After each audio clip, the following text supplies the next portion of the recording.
Well, greetings, Imagination Connoisseurs. Once again, it is I, the sanctimoniously notorious RMB, and I am here with Robservations live chat number 195. My God, closing in on that big 200 number. Robservations is, of course, the show about something, and it is brought to you by Lucky Tiger men's grooming products for those men who want to look good and feel great. And if you go to their website at getluckytiger.com and you buy stuff there, you can use the code PGS for Post-Geek Singularity when you check out. Now, I've got some exciting Lucky Tiger news for y'all, and I believe it's going to go up sometime today or tomorrow. Lucky Tiger is beginning a tailgating sweepstakes to celebrate the end of summer and, of course, the beginning of football season. And, of course, as you all know, I believe that my Seattle Seahawks, the Jedi Knights of the Pacific Northwest, are going to go all the way this year, all the way to the Super Bowl. My God, amazing. So the Lucky Tiger Tailgater giveaway, you'll be able to get that and look at that and check it out. Here's what they're giving away.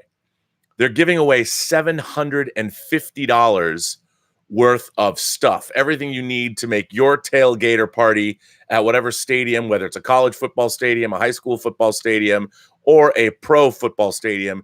Lucky Tiger is going to give you $750 worth of stuff, including a grill. That's right, people, including a grill. So if you go to their website, you don't just have to buy their product. You can just enter the sweepstakes if you want. And that's also going to be at getluckytiger.com and Club Lucky Tiger. Club Lucky Tiger has a lot of information, a lot of articles, a lot of things that manly men want to know. So if you go to clubluckytiger.com or getluckytiger.com, look out for the Lucky Tiger Tailgater giveaway, $750 worth of stuff that you need to tailgate. You know, it reminds me of in Seattle, we had a raceway, and I don't even know. It's outside of Seattle. I don't even know if it's a real raceway anymore, but it was SIR for Seattle International Raceway. And I remember growing up when I was a kid, when I listened to like AM radio, KJR, Seattle, Channel 95. They used to have these awesome ads for the SIR Raceway. And when Shirley Muldowney would come, you know, and Shirley Cha-Cha Muldowney, I used to love that. I love that. It's kind of I want to say, I kind of want to say the Lucky Tiger Tailgate giveaway with Shirley Cha-Cha Muldowney. It's not with her because, I mean, that was like 40 years ago, and I'm sure Shirley Cha-Cha Muldowney, whether she's alive or not, probably isn't even racing cars anymore. But you can get the Lucky Tiger Tailgater giveaway. You can join it, you can sign up for it, and you might win $750 worth of tailgating swag that will help you enter the new football season in style, the envy of all your friends. Alcohol, unfortunately, is optional. What I really need is I need a liquor sponsor. You know, one of my viewers is a rep for Allagash beer and sent me some great stuff, and I've actually drank most of it. But I've laid off the hooch. But you know what? If we had a great liquor sponsor, some hardcore like Jameson, you know, just saying, we could do a co-sponsorship, Lucky Tiger Tailgater giveaway, and you know, Jameson, so you could use all the products that you win in the Lucky Tiger sweepstakes and put them together with Jameson. Because, like, you know, there's nothing better than pouring a little whiskey over your meat, things like that. You don't want to dry it out, so not too much, or make a rub. I don't know if you can make a Jameson meat rub. Maybe you could. I don't know anything about that. Sounds good to me. Anyway, welcome to this, Imagination Connoisseurs. Welcome to this, the 195th Robservations live chat. Thank you all for being here, you Imagination Connoisseurs, you members of this, the Post-Geek Singularity. And I want to thank everybody getting more subscribers all the time. People are hitting like. So if you do that, if you subscribe and you hit like, I really appreciate that. Hit that little bell so you know when I'm going on. I appreciate that too. Now, before I start on today's topic, something interesting happened. Now, for all those of you who were here for yesterday's chat, I received a letter from Bobby Kessler out in Iowa, who asked me, he thought he had an internship on a film in Iowa. He'd been in communication with the director, and then suddenly he felt like the director was ghosting him. Now, I talked a little bit about my own experience, and I said, well, you know, that's not unusual. Things like that happen. But I also pointed out that the director, if they were indeed going to start shooting, he thought they were going to start shooting Friday. And I was like, you know, nobody really starts shooting on a Friday. So maybe the director was just busy. And I talked a little bit about that. If you're going to get a job on a movie, working on a film, what you want to be doing is you want to be in communication with the production office. You want to talk to either the production manager or the assistant production manager, not usually the line producer because they're usually too busy. But I gave out some advice on yesterday's show. Well, after I did that and after I read Bobby Kessler's letter, I heard from young Master Kessler. I heard from him. And young Master Kessler wrote me this in a DM on Twitter. Hey, Rob, thanks so much for reading my letter today. That really made my day. I just thought I should update you on the situation. The production manager of the film just emailed me this evening and sent me the schedule and call sheet for tomorrow, saying that I will be starting tomorrow morning. I guess the director really was too busy to answer. Thanks for your words of wisdom. As always, cheers. Now, I'm not saying I'm the Oracle of Delphi of Hollywood, but if you're going to go there, it's as good a moniker as any. Just kidding. But I was very happy to hear that once again, Hollywood, which always gets a bad rap, comes through, even Hollywood in Iowa. So I wrote back. I wrote back to young Master Kessler, and I said, Bobby, so happy to hear this. I'm glad my advice was not off base, but most of all, I'm glad to see you're going to be working on a film. Now, I figured since someone's listening to me, I would offer some more advice about how you should handle yourself as a PA working on your first movie. So this is what I wrote him. I wrote 2 pieces of advice. Never be late, ever. No excuses. Arrive 10 minutes early. Always. Second, without being annoying, if you ever have free time, look out for people who might need help. Ask them if they need anything. But only do that if the people you're directly working for don't need you. Keep your eyes and ears open, listen, and watch. There's something to learn everywhere on a film set. Stoked you start working tomorrow, and as we say in Hollywood, break a leg and report back after your first week.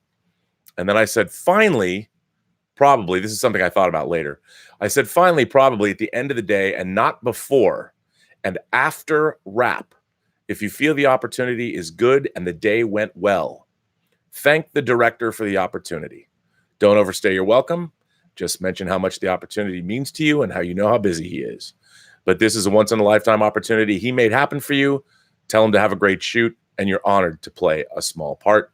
Don't be smarmy. Be quick and sincere. Just tell him, but don't kiss his ass and look him straight in the eye. That's what I said. And young Master Kessler wrote me back. And he said, this is all great advice. I'll be sure to keep those things in mind. My old band director always said, to be early is to be on time. To be on time is to be late. And to be late is inexcusable. So I definitely know the importance of that. I'm pretty nervous about starting tomorrow, but I'm also excited for what lies ahead. Thanks so much for your time, Rob. I'll update you. Then I wrote him back. I said, it's natural to be nervous. I was nervous every day on set, but you'll be amazed at how fast the days will fly by. Just don't forget to enjoy it, and you'll be amazed at how much you'll learn. I'd like to follow up your letter of today by giving the viewers an update if I can. Also, maybe give me a quote in your own words as to whether or not you thought I knew what I was talking about. That's all I said. All right, but here's what young Master Kessler comes back with. And I completely admit this is over the top, but I'm going to read it anyway. Yes, of course you can give an update to the viewers. Here's a quote. The sanctimoniously notorious RMB definitely knew what he was talking about and gave me great advice on how to approach this production assistant position. He's inspired me along with thousands of other imagination connoisseurs and will continue to inspire with his words of wisdom for decades to come. Let me know if that quote is good enough. And I said, I say it certainly is. So congratulations to Bobby Kessler for starting a movie today for his first feature film job. And, he's done a little bit of work, as we heard in the letter yesterday, and one thing leads to another and leads to another and leads to another. And if you do find yourself in a position where you're on a film set and you do make yourself invaluable, here's the other piece of advice that I forgot to tell him, which is people want to work with those people that they like. It's almost more important than your ability. Not quite, but almost. And you got to make yourself, you got to be a likable human being. You got to be political. You've got to be savvy. You have to not be annoying. And I didn't tell him that because I didn't want to overload him. But The people that work on film sets, if they like you, if they had a good experience working with you, you then become part of their stable of people that they want to take along, and they'll keep you. When they get the next job, you will get called. You will be a part of it, and they will keep you around. So it's not just doing your job well, which is incredibly important, but it's also, if you're a great team player and you get along with people and you're open-minded and a hard worker, you'll get back. You'll continue to be asked back, and that is a great thing, I think. So, Mr. Kessler, I love that. Anyway, so yeah, I think that was a heartwarming story, good story, where one of my viewers, one of our friends, one of our fellow Imagination Connoisseurs, had a good outcome. And sometimes I think the lesson here is depending on who you're talking to. If you're talking to the director and the director doesn't call you back, don't necessarily think you're being ghosted. A director is enormously busy leading up to the first day of a shoot. So I think that it's a good lesson to be learned all around for everybody. I hope Mr. Kessler, Bobby, has a good experience on his first film. Which brings me to today's topic. Today's topic, once again, was suggested by you. It was suggested by a member of the Post-Geek Singularity, a very active member for a long time, Mr. Stubble McShave across the pond in Europe. I always like hearing from Stubble, but Stubble had a great letter, and I figured, you know what, I love this letter, and I'm going to read it and make it the topic of today's conversation, because it's kind of, it's an evergreen topic, and it's something I don't talk about enough. Hassan Chavez says, hey, man, finally you're going to talk about horror. So, Hassan, yes, talking about some horror today. And I don't talk about horror enough, and I should talk more about horror, and I don't, because I love horror. I love horror novels. I love horror movies. I have my whole life. Horror is one of my favorite genres, and I have a lot of it. So anyway, this is what Stubble McShave wrote, and I really like this letter. Hi, Rob. I thought I would discuss a little about monsters in genre media, and maybe give a perspective that not everyone has thought of on some of these things. The best monsters in genre media are the ones that remind us we are not on top of the food chain. If you're designing a monster, you should not think, what is the most awesome beast that I can imagine? Instead, you should start with looking inwards, asking yourself, what are my greatest fears? And then try and create a monster which fulfill those fears. I love your way of thinking. The best example of this is probably the Xenomorph from the Alien movies. The Xenomorph is ultimately based on some concepts from Lovecraftian literature, and in the first Alien movie, it is truly scary and was a killing machine that basically couldn't be killed by anything, well, short of being fried by the engine of a spacecraft. One aspect that not many think of concerning the Xenomorph is this. Sure, it's a horrible monster that truly is in the top of the food chain and can basically kill anything it comes across, and is in turn itself very hard to kill. But what's maybe even more terrifying is that it procreates by raping its victim.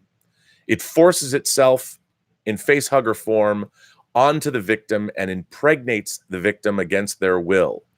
It's one of the few examples in media where men, to some extent, can experience the same horror that a female rape victim can when they've both been violated and also impregnated against their will. It doesn't help that the birth also results in a busted chest cavity and a rather sudden, painful death. In the second Alien movie, the Xenomorphs are still monsters, at least for the first 3/4 of the movie. When Ripley goes after the Queen, they stop being monsters and become more of obstacles and inconveniences. The Xenomorphs didn't really feel like monsters anymore. They were just cannon fodder. In Silence of the Lambs, Hannibal Lecter is built up as a monster. They spend a good 10 or 15 minutes talking about how terrible he is, and after that, our protagonist is led through this basement of cells with horrible people, and we are led up to him. To our astonishment, he's presented to us in a well-lit room as a distinguished, nice-looking man, although he is a bit creepy. He's very well dressed and has a cultured demeanor. All this makes him that much more terrifying.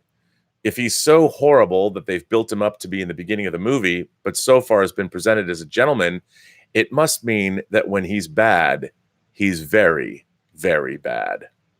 It's an effective way of setting him up as a monster, and later we get to see that it's to some extent justified. Although I was a little bit let down with the end of the movie.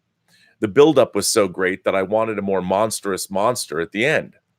Zombies, werewolves, and vampires are classic monsters where one of the major horrific points is that we slowly get turned into one of these creatures and lose our free will. We get to be slaves under a primal desire for food and or for killing. In later years, vampires have lost their horrific essence with the introduction of free will for vampires. In many later works, they are not any longer driven by hunger as their motivating factor. Instead, they have a free will to more or less interact with normal people without posing a serious threat if they so choose. There was always a sexual danger with vampires earlier, but now it has been turned into sexual excitement instead, which takes away from some of the horrific aspects of the monster.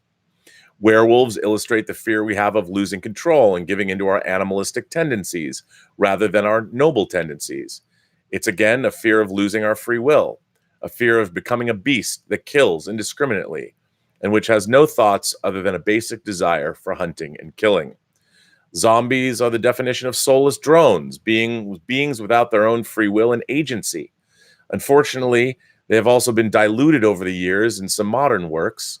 Zombies can be found in many different guises through genre books and movies. The Borg in Star Trek are a typical example of them. Everyone knows all about zombies, werewolves, and vampires, so I won't describe them in any more way. But I think it's the fear of losing control and losing one's free will and agency that is most terrifying to the human psyche. Those were some of my thoughts on monsters. What do you think of the aspect that the facehugger actually rapes its victims, and do you agree with that? Today, I will end this with a quote by Terry Pratchett from his book, Hogfather. Real stupidity beats artificial intelligence every time. Thanks, Stubble McShave. Well, Stubble, I love this letter. I thought it was great. I think we all, even though we're loath to admit it, we all love monsters. We love monsters since we're little kids. Even though we might have hid under our beds or run out of the room. I've talked about before, I couldn't even be in the same room on Sesame Street when James Earl Jones was counting down to the number 1. James Earl Jones, his voice it terrified me. I mean, if you look at it now, it's really not terrifying, but it was James Earl Jones' head, close above his head, and he was just counting with his James Earl Jones voice from 10 down to 1. I literally ran out of the room because the way he counted it down, even though I missed the fact that he would smile because I was already gone out of the room by then, but I didn't know what was going to happen when James Earl Jones got to the number 1. I just knew whatever it was bad, and I didn't want to hang around for it. That was the scariest thing when I was a little kid, was James Earl Jones counting down to 1. So you can imagine how I felt the first time I saw Star Wars on May 29th, 1977. And the first time Darth Vader spoke, I knew whose voice it was. And I was thinking to myself, whoever made this movie has a doorway into my very soul, because that was truly bone chilling hearing Darth Vader's voice for the first time, because it was the guy who counted down from 1 to 10 on Sesame Street. And I thought that was the greatest thing I'd ever heard in my life, ever. It just made me love the movie that much more. But I think Stubble, hits on something that is absolutely correct. All monsters in our, whether it's literature, films, television, but horror, monsters in any kind of literature, whether it was the Minotaur and the Maze or any mythical beings, they're all reflections of our own human psyche. The best monsters all have something to say about us as creatures. And I think a lot of them prey on, look, to be mortal and to live a finite life is to ultimately know that at some point you're not going to be here. Your body is just going to be a lump of flesh, and it's basically worm food. At the end of the day, that's what's going to happen. And every moment of every day can be a new horror of some kind. You just never know. And I think that the best monsters are aspects of all of human fears. You can say fear of death is obviously the first and foremost. The fear of dying is I think our greatest fear. But even beyond that, I think the fear of dying horribly is where we're really at. The fear of dying a horrible, painful death is probably the ultimate fear that a man or a woman, any sentient being, will face, knowing that the end will come one day.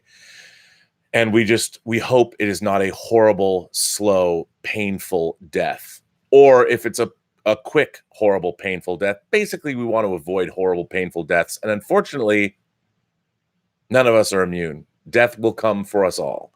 And we will hopefully go out with a whimper and it won't be so painful, but death is coming. Or as Depeche Mode sang, death is everywhere. There are flies on the windscreen. Off their album, Black Celebration, which is a fantastic Depeche Mode album, by the way. I don't know why I thought of that, but I do feel that way about the record.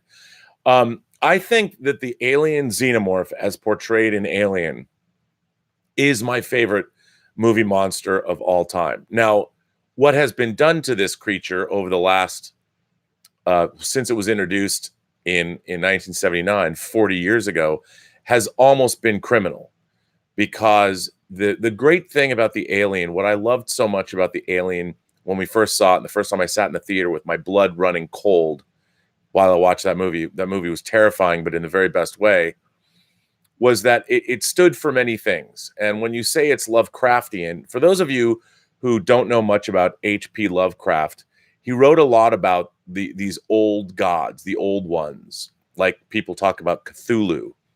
But what was really interesting about the old gods is not only were they horrific to behold, but really they were more metaphoric in that, to a larger extent, they stood for the unknown, the unknowable. They were just beyond our reach, just out of our realm. But they were at any one time or any time could puncture through to our world and basically tear everything asunder, destroy it all. But it was sort of, in a way, he's specific, but this idea that there is a darkness out there, there is a shroud, a veil out there in the edge of reality that can be pierced, and it could bring about the end of us all. There was really, in Lovecraft's work, an existential dread. And I think that all monsters, the best monsters, have that. It's not just about a monster that's going to come and kill you, like a werewolf jumping out and ripping you apart. But the greatest monsters come with, at first, an existential dread, something that is not necessarily easily quantifiable, but knowing that it comes from a place of darkness, whether you want to call it the Stygian depths of hell, whatever. There is an existential dread that comes along with the greatest monsters that is counter to reason.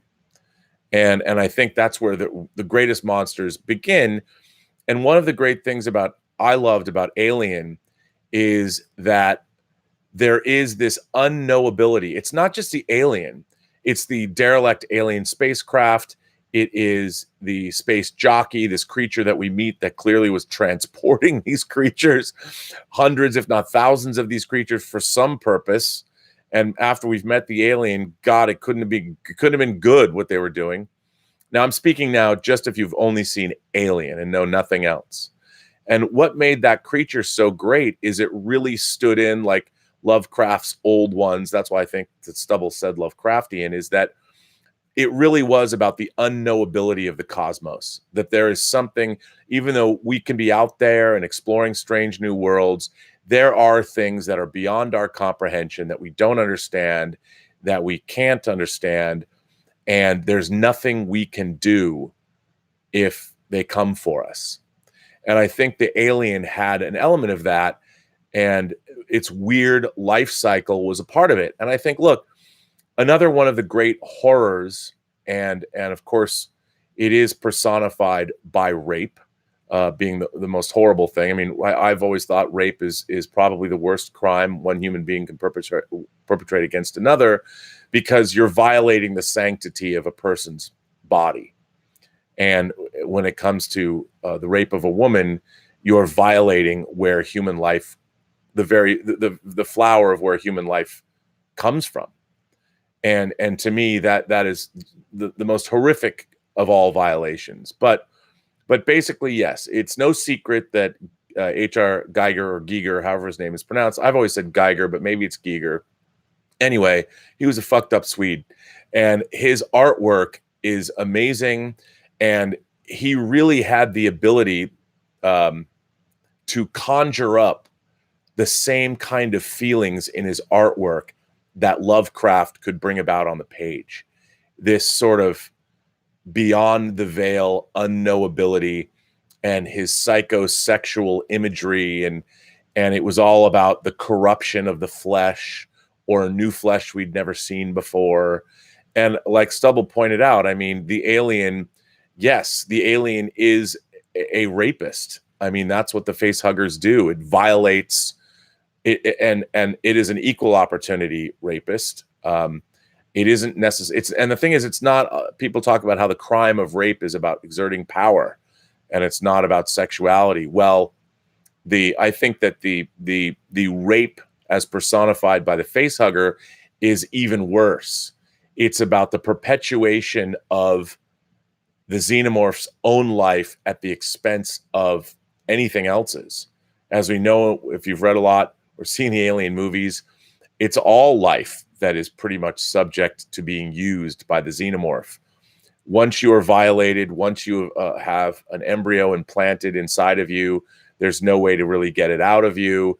You are doomed.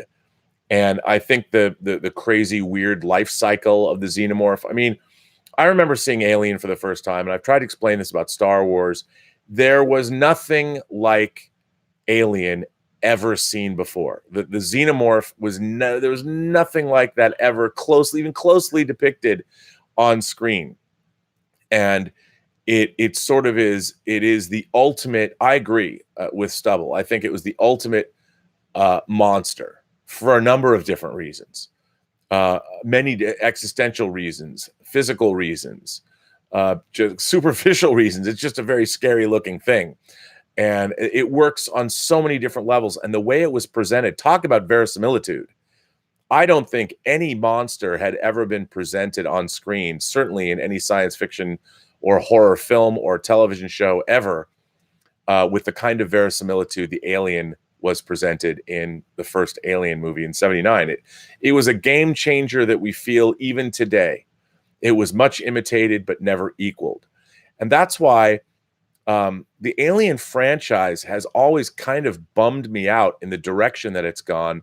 And Alien Covenant and Prometheus really bummed me out. And I understand. I mean, it was Ridley Scott's impulse to tell the story of the space hugger. I mean, the space jockey. Who was that guy or her? You don't know. Where were they going? What were they doing? And I really feel that in explaining all of this, you've diminished the sort of Lovecraftian power. And now you've basically turned the xenomorphs into the results of experimentation by a crazy android from Earth, which has further diluted the whole idea of the xenomorph. But anyway, I love the xenomorph. I think they're great creatures, and they fall more along the lines of the existential dread that great monsters bring about, the unknowability of the cosmos, or the unknowability of the afterlife, or hell itself, whatever. I do like movies. You know, to a certain extent, we're getting an Event Horizon TV show, and even though Event Horizon is not a perfect movie, it also dealt with that Lovecraftian, what is out there beyond that we're not supposed to know, and what happens when that Lovecraftian, the Cthulhu realm of the old gods spill forth into our world. Nothing good, I'll tell you. And it's really hard to do that. And there was another movie that was on, you know, it's not great, but for a low budget movie, I liked it. A movie called The Void that I think is still on Netflix, that you can watch that. It's a lower budget film. And if you look at other H.P. Lovecraft inspired films, From Beyond, Stuart Gordon's From Beyond, his follow-up to Reanimator, both of those were based on Lovecraft stories. But From Beyond deals more with that kind of piercing the veil of reality. Now, other monsters, I mean, first of all, I'd say we have the Frankenstein monster.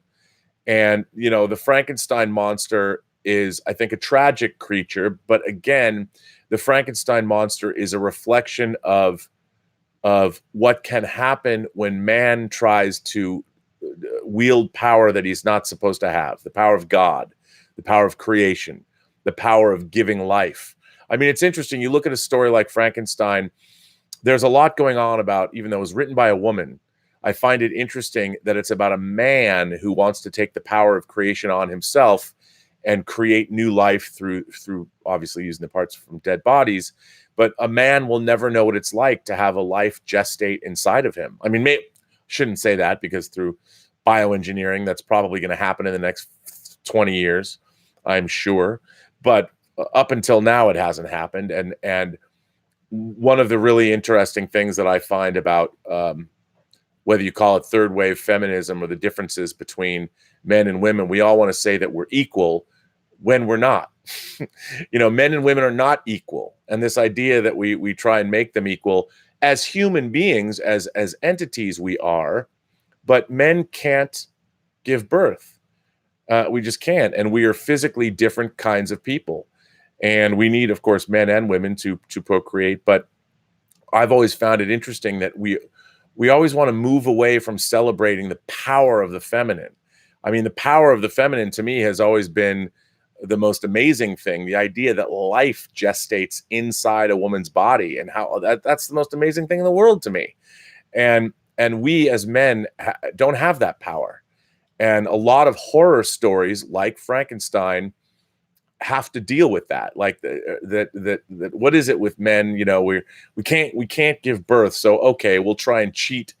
We'll try and have a shortcut and use dead bodies and lightning and reanimate creatures. But the Frankenstein's monster is so tragic because it is the ultimate example of men and scientific power run amok, doing things they shouldn't be doing. And that's a huge part of the horror genre, is that human beings are punished for their hubris, for doing things, for mucking about with the forces they can't comprehend. And those forces come back to bite us. Well, bite us all over in the case of the zombie apocalypse. But it's very interesting. And again, the best kind of monsters that are created by our own folly, human folly. I love those kinds of monsters, and they're usually sympathetic in a way. You have sympathy for them because they didn't ask to be created. Frankenstein's like, why am I here? Why am I here? What the hell? I didn't ask for this. Look at me. Is this good? No, Dr. Frankenstein is going, it's alive. But Frankenstein's like, great. Thanks, dude. I was all content with my afterlife, but oh no, you had to put me back as a patchwork man, and now I'm here and everyone hates me. I mean, it's all that stuff is great. And that also makes a great monster. The tragic monster. Great monster. Then, of course, I mean, I love vampires. I want to be a vampire. Quite frankly, if somebody offered me the chance to live as an immortal, if I had to drink blood, human blood, I wouldn't have a problem with that. Because, once I could then justify the fact that, some people just need killing, right? No, I'm just kidding. But the idea of you could be an immortal.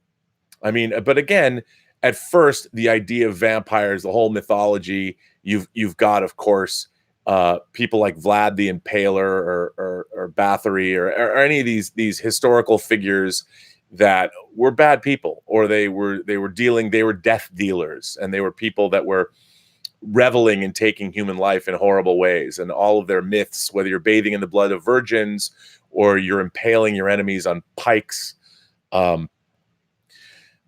this idea of vampires started out as evil people that would eventually take your life. They'd seduce your women.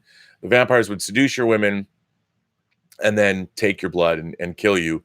And yet, also steeped in religious iconography and mysticism. Again, you're going against the laws. Vampires came from a supernatural place, going against the laws of God and man, definitely coming from or somehow hell adjacent. I always thought one of the interesting things, I was working on a project that Zach Stentz and Ashley Miller wrote. Did I just say Zach Stentz and Ashley Miller? I did. Zach Stenson, Ashley Miller, good friends, but I'll tell the story. They don't care. So they, of course, I got them, me and Carrie David got them to write Agent Cody Banks. They wrote Thor, they wrote X-Men First Class. But after I made Free Enterprise, they had written a script called Night. And it was a script that took place after the vampire apocalypse, and the vampire world order had set up, they were kind of like realms, and they had set up these giant like fortresses, Death Star-esque fortresses on the ground, and the remaining the Catholic Church and the mafia had teamed up together to fight the new vampire world order. And imagine if Goodfellas had happened, and Robert De Niro and his crew and Ray Liotta and they had pulled off the Lufthansa heist. They had their money, they were waiting, and then vampires took over the world. So you had that crew, and they're just pissed off because they want the world back the way it was, so their money can be well spent. They team up with the Catholic Church to fight this new vampire world order. And I was obsessed with the idea that if vampires exist, hell too must exist. And if hell is a place that you can actually go to, there's probably an aesthetic. Like hell has an aesthetic. There's probably construction there. There's buildings. There's places, even if it's just pits of bodies writhing. There's some kind of architecture. There's something going on there, and obviously vampires have a style. So I was obsessed with creating this aesthetic, and that's what we would see in Night, this vampire movie. And there's a Polish artist, I think he was Polish, named Bakinski, and his paintings are amazing. And I'm like, I wanted to do for vampires what Ridley Scott did for monsters with aliens. With Alien, I wanted to use Bakinski's work and add it to the vampire mythology. That's what I wanted to do. And all of his work looks like things were made of bone and desiccated, like churches were made of these bones and things. And I'm like, if hell has an aesthetic, it would be like this painter Bakinski. And I wanted to make this script, and all, like the older the vampires were, like they cloaked themselves in clothes made out of human skin and things like that. And they would look stylish and cool. And so I was obsessed with that kind of thing. And so I always love vampires. I'm now taking a side trip into a movie that I was hoping to make right after I made Free Enterprise, but I just couldn't. And by the way, as an aside, my friend Rob Pryor had done a lot of artwork himself of the characters and things. And I had one of those big art portfolios that had all of my artwork, the Bakinski artwork that I had bought a couple of his books and taken it apart, and then Rob Pryor's original art that he had done for me as my pitch documents. And one day, some motherfucker stole that out of my car. I left it in my car. It was parked in front of my house when I was married in Hancock Park, nice street, and on Orange. And somebody stole it. They stole my Night presentation. I was so angry. I was so mad. Anyway, I don't want to reopen old wounds, but I love these kind of monsters. And then we of course have human monsters, like straight up.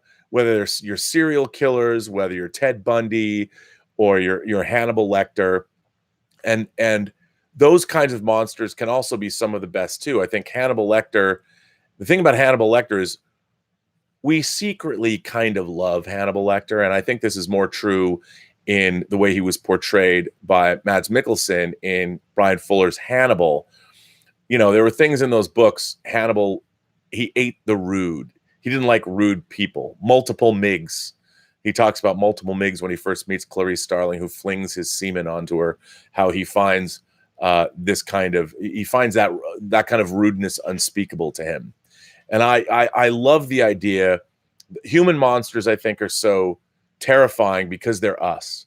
Somehow, some way, a screw went loose, way loose. And human beings that have no empathy, that are willing to do horrible things to other human beings, are also some of the scariest monsters that we can have, because, and for me at least, those are some of the scariest, because one of my greatest fears is the lack of civility, to come up against people that don't see you as a human being. When you find fellow human beings that see you as not a human being, and the thing about that, in the 20th century, we saw it over and over again. Stalin's purges, the Holocaust, the Khmer Rouge, what happened in Cambodia. One group of people decides that another group of people are no longer human beings, no longer fit to live on this world, and act And that's some of the scary, that to me is some of the scary stuff, because I'm never going to meet a vampire. And what's interesting too is how vampires, I forgot to mention this, how vampires turn from being the monsters, the seducers, the destroyers, they will kill you and steal your women, to becoming sympathetic, because secretly we all want to be immortal. You know, the fear of death with vampires goes away. And then the interesting vampire stories, I think, and I'm not going to give her total credit for this because I don't really know the answer, but the first time I encountered that was in Anne Rice's Interview with a Vampire. I mean, I loved Interview with a Vampire, and obviously Louis is very sympathetic in that book, and it bummed me out that Louis was like, I don't want to be a vampire. That was his whole thing. I'm like, dude. And then you counterpoint that with Lestat, who revels in his time. You know, he loves being a vampire. Who didn't want to be Lestat, especially in the book, The Vampire Lestat? I mean, if you were a vampire, you're going to live it up, get yourself rich, become a rock star. Of course, the other vampires didn't appreciate that Lestat did that. But I mean, I loved all of that. It was so fun. And secretly, it's interesting how the book, The Interview with the Vampire, came out, then Vampire Lestat. And by 1987, vampires, you know, with Lost Boys, they're metalheads, you know, and they sleep all day, party all night, never grow old, never die. It's fun to be a vampire. Come on, son. I mean, it was interesting to counterpoint that with the kind of scuzzy, dirty vampires of Near Dark, that some of them are over 150 years old and they were just struggling to survive. It's like, you'd think they would have like got enough money and bought a mansion somewhere and holed up, instead of driving around the country in a Winnebago talking about winning or losing the Civil War. But let's face it, Near Dark is one of the most kick-ass vampire movies ever made. And frankly, I think one of my favorite vampire movies is Tony Scott's debut feature, 1983's The Hunger, based on the book by Whitley Strieber. And who do we meet? We meet Marion Blaylock, a 2,000-year-old vampire played by Catherine Deneuve in the movie, who takes lovers, both male and female, throughout the years. It's not really about her sexuality. It's about the fact that she doesn't want to be lonely anymore. And the problem is, you know, you get to be her lover, you get to be a vampire, you get to live a life for 200 or 300 years, and then it all catches up with you, and you become a desiccated husk of yourself, but you're still alive. What a fate worse than death. Horrific. And she puts you in a box in her attic with all of her other lovers for the last 2,000 years. And that's all you have to talk to, or who you get to talk to throughout eternity, until she loses her life. Anyway, I love The Hunger. It's great. But I'm a big fan of vampires. And then of course, you know, you have the monsters I never really liked were slashers. You know, whether it's Cropsy, whether it's Jason, whether it's, I kind of liked Freddy Krueger, because he was more of a fantasy character. But the idea that a slasher would just come out, Michael Myers would just come out and stab you or kill you, or maybe behead you or stick you with a pitchfork or just stab you, that's sort of never, that doesn't appeal to me as much. That's why I was never into monsters like slasher. I didn't like slasher movies because they're just not as fun, you know. But I think so give me a xenomorph, but also one of my favorite monsters, maybe my favorite monster of all, only because they have a philosophy, is Satan himself. I'll watch anything. I'll watch any devil cult movie. I'll watch The Exorcist, of course, is my all-time favorite horror movie, because ultimately the devil gives you all of those things. The devil is part of the unknowability of hell, the Stygian depths, whatever. But it's also the devil you know. The devil can be out there in the ether along with Lovecraftian demons like Cthulhu, or he can possess your 12-year-old daughter, you know, or she. And I love that. And I love that because basically, what is Satan but the ultimate corruption of everything that is good about man, everything that's possible for us, and at the same time makes it attractive.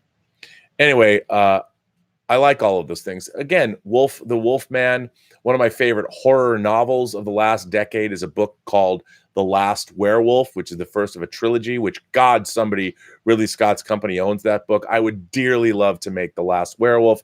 Last Werewolf Stories is, of course, or werewolf stories in general, unleashing the beast within. I mean, anybody who gets angry, same kind of thing with the Hulk. We lose control, or we have no control over our own faculties, whether that's metaphoric or seriously true. You know, I think we love monsters. And what are they at the end of the day? Monsters are just a reflection of humanity. and our own lives. How are we going to deal with our own finite existence that will always, I mean, we're born crying, gulping for air, and we die, and we're destined to be either put in the ground and devoured by worms, or our flesh is burned up and put in an urn, whatever. We come from the great unknown depths, and we go into the great unknown depths. Maybe not. I don't know. But boy, I love monsters. I love having these discussions. I love talking horror and the philosophy of horror. I know a lot of you have been sending in chats, and I've just been going on and on and on.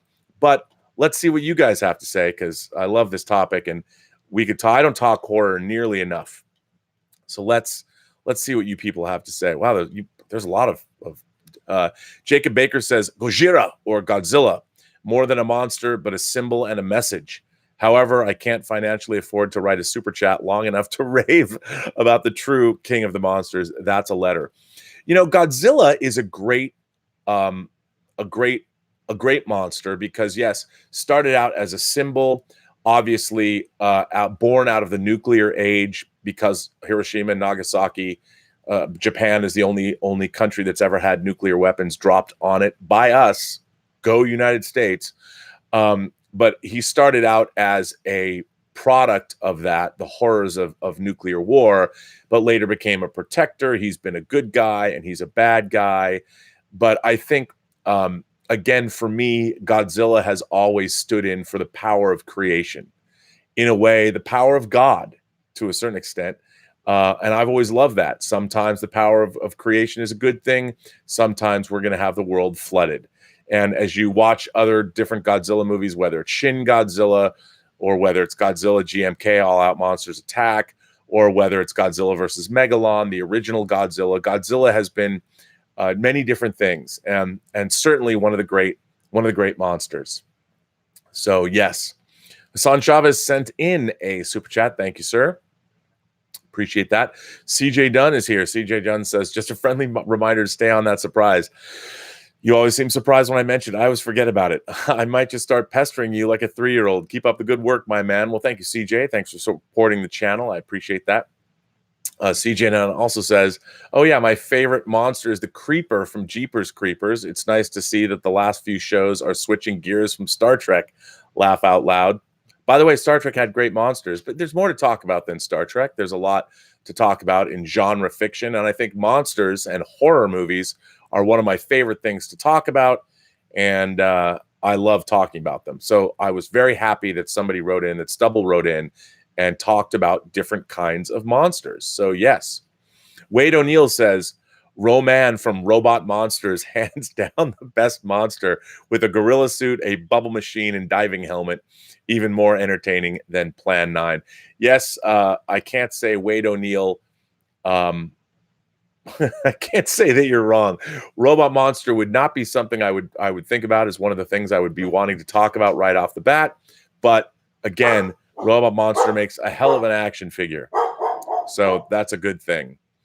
Willow Yang, once again talking about Star Trek. Willow Yang says, I really like the parasites in the Next Generation episode Conspiracy. That was the penultimate episode of season 1 of TNG.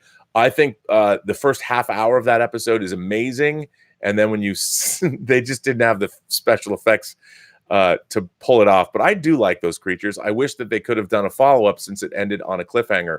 Willow, they never did. They never did a follow-up, not canonically, which is a bummer. Willow Yang says, have you read the body horror manga Uzumaki? Spiral, I think. I have not read the manga, but I've seen the movie. Hey, buddy. What's going on? Why are you barking? Uzumaki's great.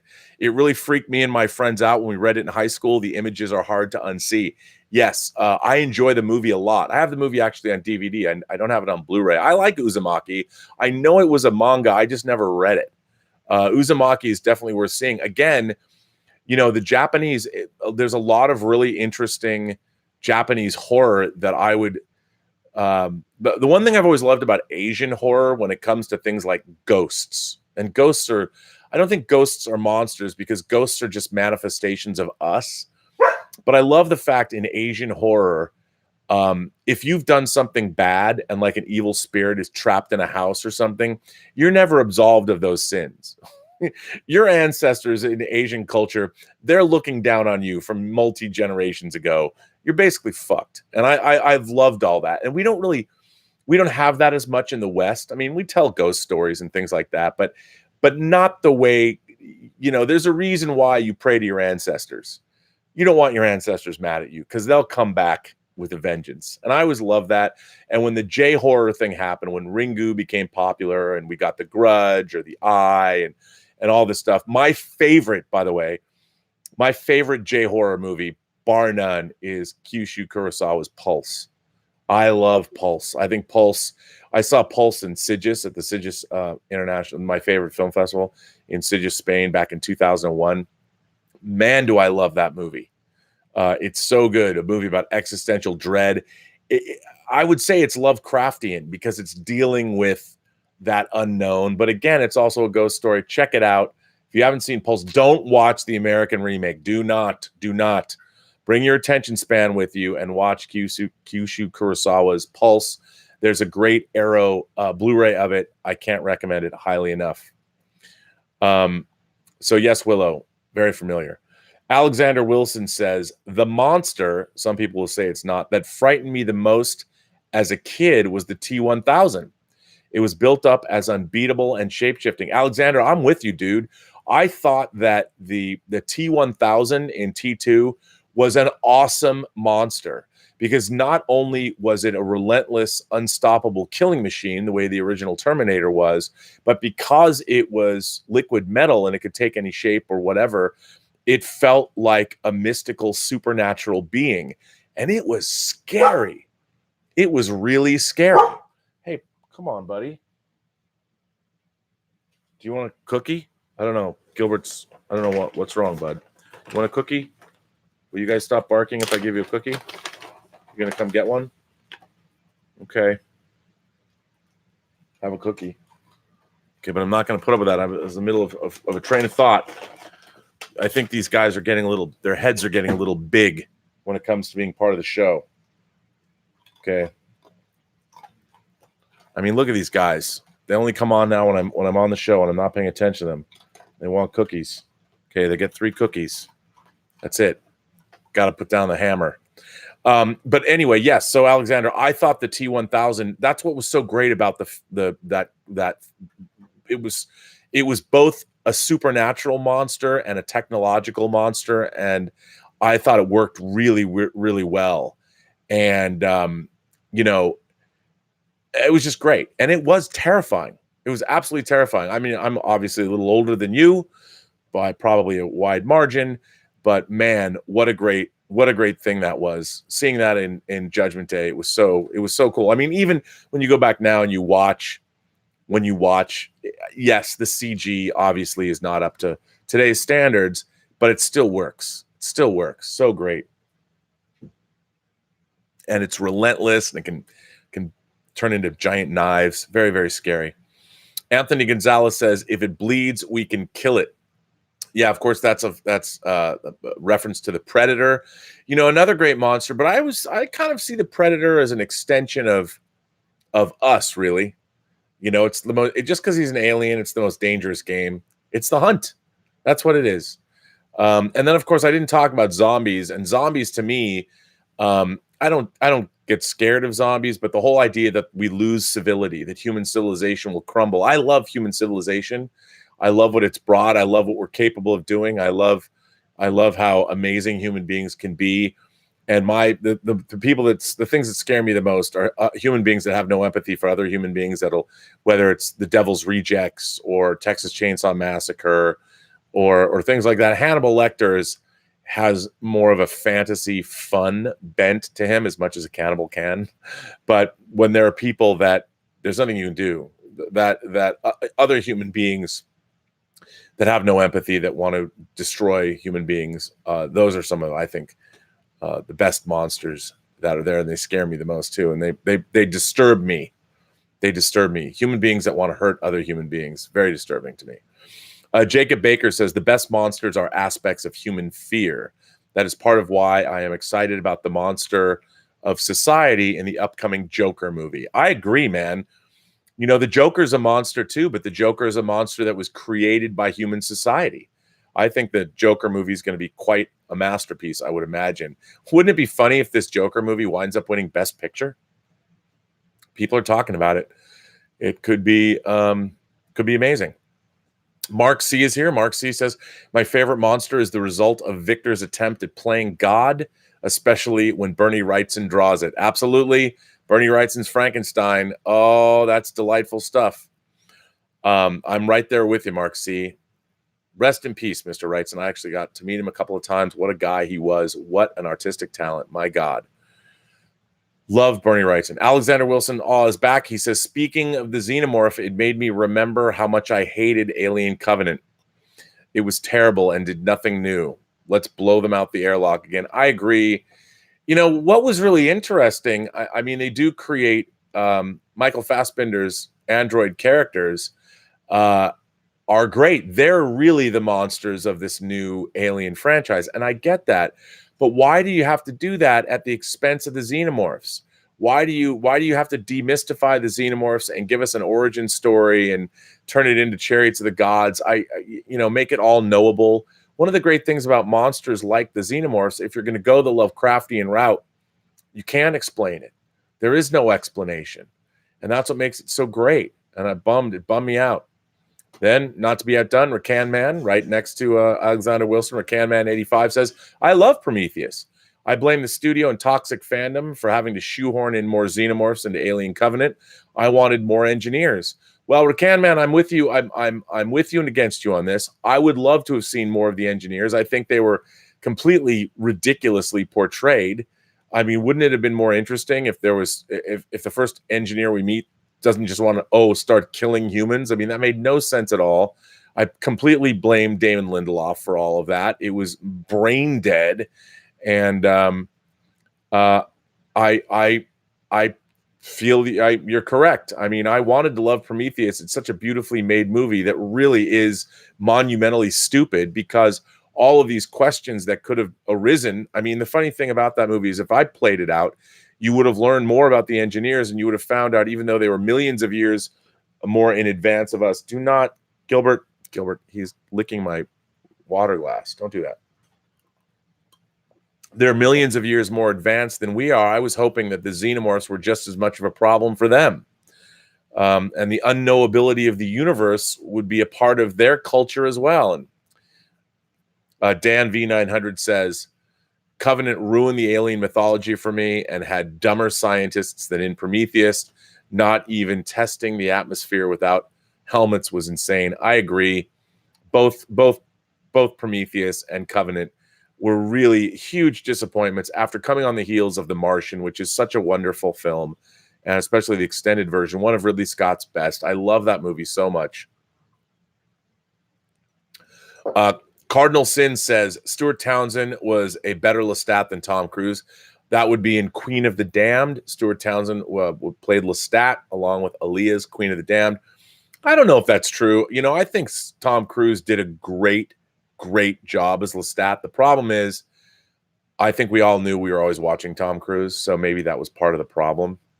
Dan V900 says, Ridley Scott's biggest mistake is believing he has ownership over the franchise while not crediting Dan O'Bannon and Ronald Shuzette. Have you watched Castlevania on Netflix? It's a great show with vampires. I have not. I have not watched Castlevania. I would like to watch it. It's one of those things I totally want to get around to seeing. I haven't done that yet. I mean, God, there's so much to watch. Hey, buddy, don't be barking. Don't be barking at me. Jordy54 sends in a super chat. Thank you, Jordy54. I appreciate supporting the channel. Wade O'Neill says, R.E. Satan and Vampires. The Satanic Bible by LaVey refers to psychic vampires, spiritually. Hey, come on, dude. Spiritually weak people. No. I gave you cookies. No.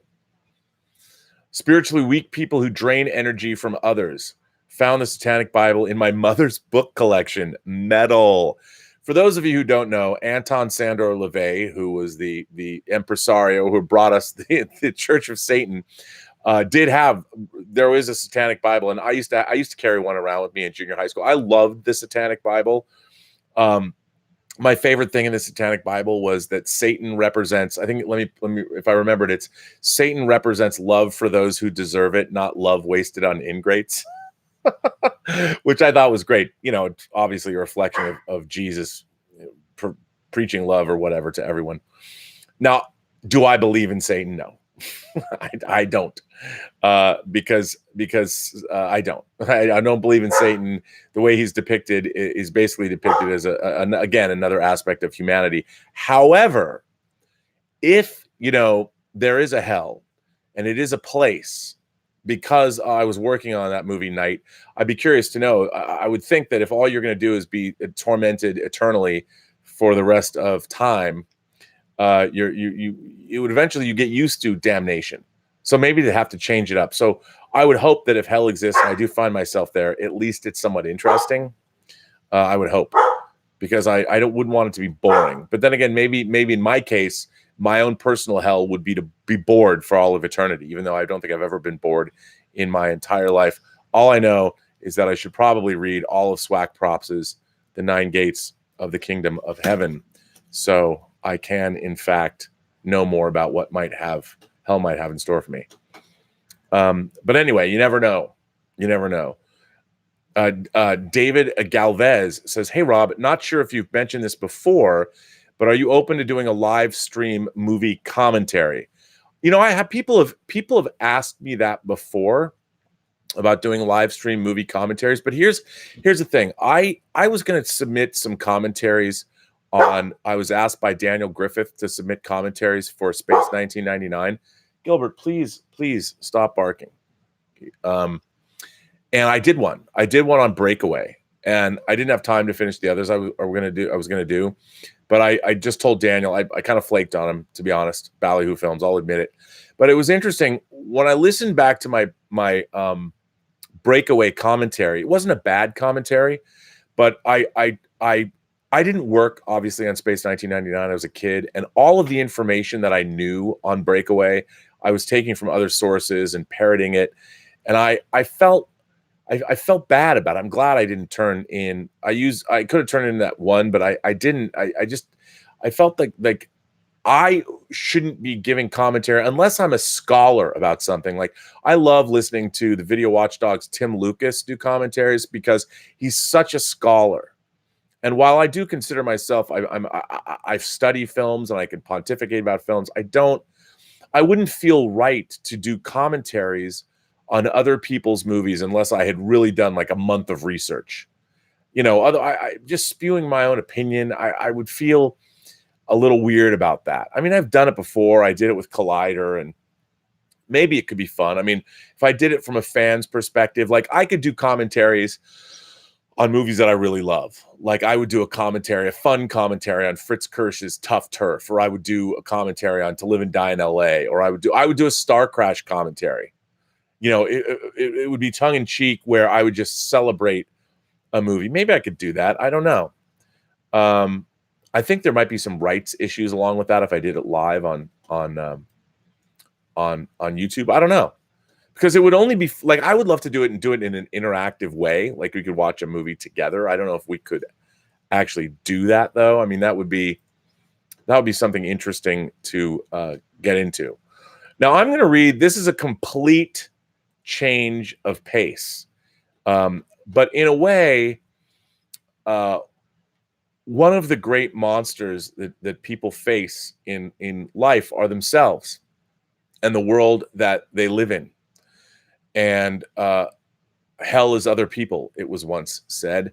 And Willow Yang sent me a letter that I'm going to share, that I'm going to read, that is not so much about monsters per se, but it is about living in a world of horror in a certain way. And this is a very revealing, very raw, very honest letter that Willow sent in, that it actually is Mr. Mao, Jeffrey Mao, who wrote in and talked about what it was like growing up being Chinese. Willow is sort of responding to that letter. And I was very surprised how touched and moved I was by her account. So I'm going to read this letter. It's not our normal bill of fare here on Robservations, but that does not change the fact that this is a wonderful letter, and I think it is absolutely worth sharing because everyone knows Willow and loves Willow, and I certainly do. And as I've come to know more of her through these letters, I feel a certain kinship to her, and I very much appreciate this letter. I hope you will too. So once again, this comes from Willow Yang. Dear Rob, I would like to thank Mr. Mao last week for sending in his letters detailing his personal experiences growing up. It has gotten me reflecting on my own struggles as a young adult with appealing to the opposite sex. I've had a very different experience from Mr. Mao. As I've stated in my past letters, I live in Vancouver, where an enormous proportion of the population are of Chinese descent. Many of the kids in my schools were into gaming, manga, anime, and other forms of genre entertainment. I've never felt ostracized because of my ethnicity or my interests. However, I did suffer from other issues. I've been plagued with social anxiety and low self-esteem throughout my entire life. When I was in elementary school, I was probably the only kid in class who dreaded gym. Whenever we formed teams, I was always the last person to get picked. Whenever we needed to get into pairs and there was an odd number of students, I'd always be the one left without a partner. I've hated the way I've looked since I was 9 or 10. I'm not beautiful. I'm overweight. My face is too round. My nose too large. One of my eyes is bigger than the other. I had pimples for most of my adolescence. After the 9th grade, when all of the late stragglers have hit their growth spurts, I became the shortest person in class. I was 12 the first time I tried to diet. I suffered from repeated cycles of eating disorders throughout my late teens and early 20s. The thinnest I've ever been was during my first year of college. I weighed 78 pounds. My hair was falling out. I was freezing all the time, and I barely had the energy to get to my classes. It was one of the most miserable experiences of my life, and I have no desire to relive it again. My parents held quite traditional views when it came to relationships and dating. They didn't believe that kids should be hooking up until after they've gotten into college. They viewed dating as a waste of time, a dangerous distraction that could be detrimental to my grades and my future career. And premarital sex was simply out of the question. But I couldn't go against my biological drives. I liked boys, and I had numerous crushes. Traditional gender roles, however, dictate that it is the male that has to initiate, that I must wait for a boy to take notice of me. I used to daydream about being asked out to a dance or being sent a candygram on Valentine's Day. But that never happened. While I did have a few male friends, no boy has ever regarded me as a potential love interest. My romantic life can perfectly be encapsulated by the Janis Ian song, At 17. As the first verse goes, I learned the truth at 17, that love was meant for beauty queens. The only difference is that I probably learned the truth closer to 14. I've never once had anyone ask me out on a date. Movies, anime, manga, novels, and games have always seemed as a means for me to escape from my own insecurities. In my imagination, I could be whoever I wanted to be. Like Captain Pike in the Menagerie, I was unfettered from the flaws and limitations of my physical body. I fantasized myself being tall and athletic, being the greatest martial artist and swordsman to have ever lived. I imagined myself being the most beautiful and revered empress on the planet, with an endless line of lovers at my beck and call. It was also through manga and anime that I was able to interact with members of the opposite sex. My peers, both male and female, could all come together and get into long debates and speculations over the latest chapter of Naruto or Bleach.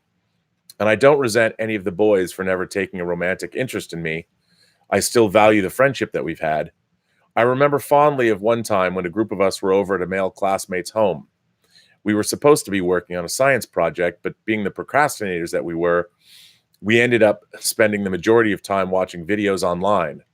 At one point, I was typing the word anime into the search engine when some very lewd, not for safe work search history terms popped up. The boy whose house we were at was mortified by my discovery, and I tried to blame it on his much younger brother. Of course, this would have never happened at my house because I had the sense to erase my browser history. It's memories like these that I now possess that I cherish in lieu of memories of Valentine's and first kisses.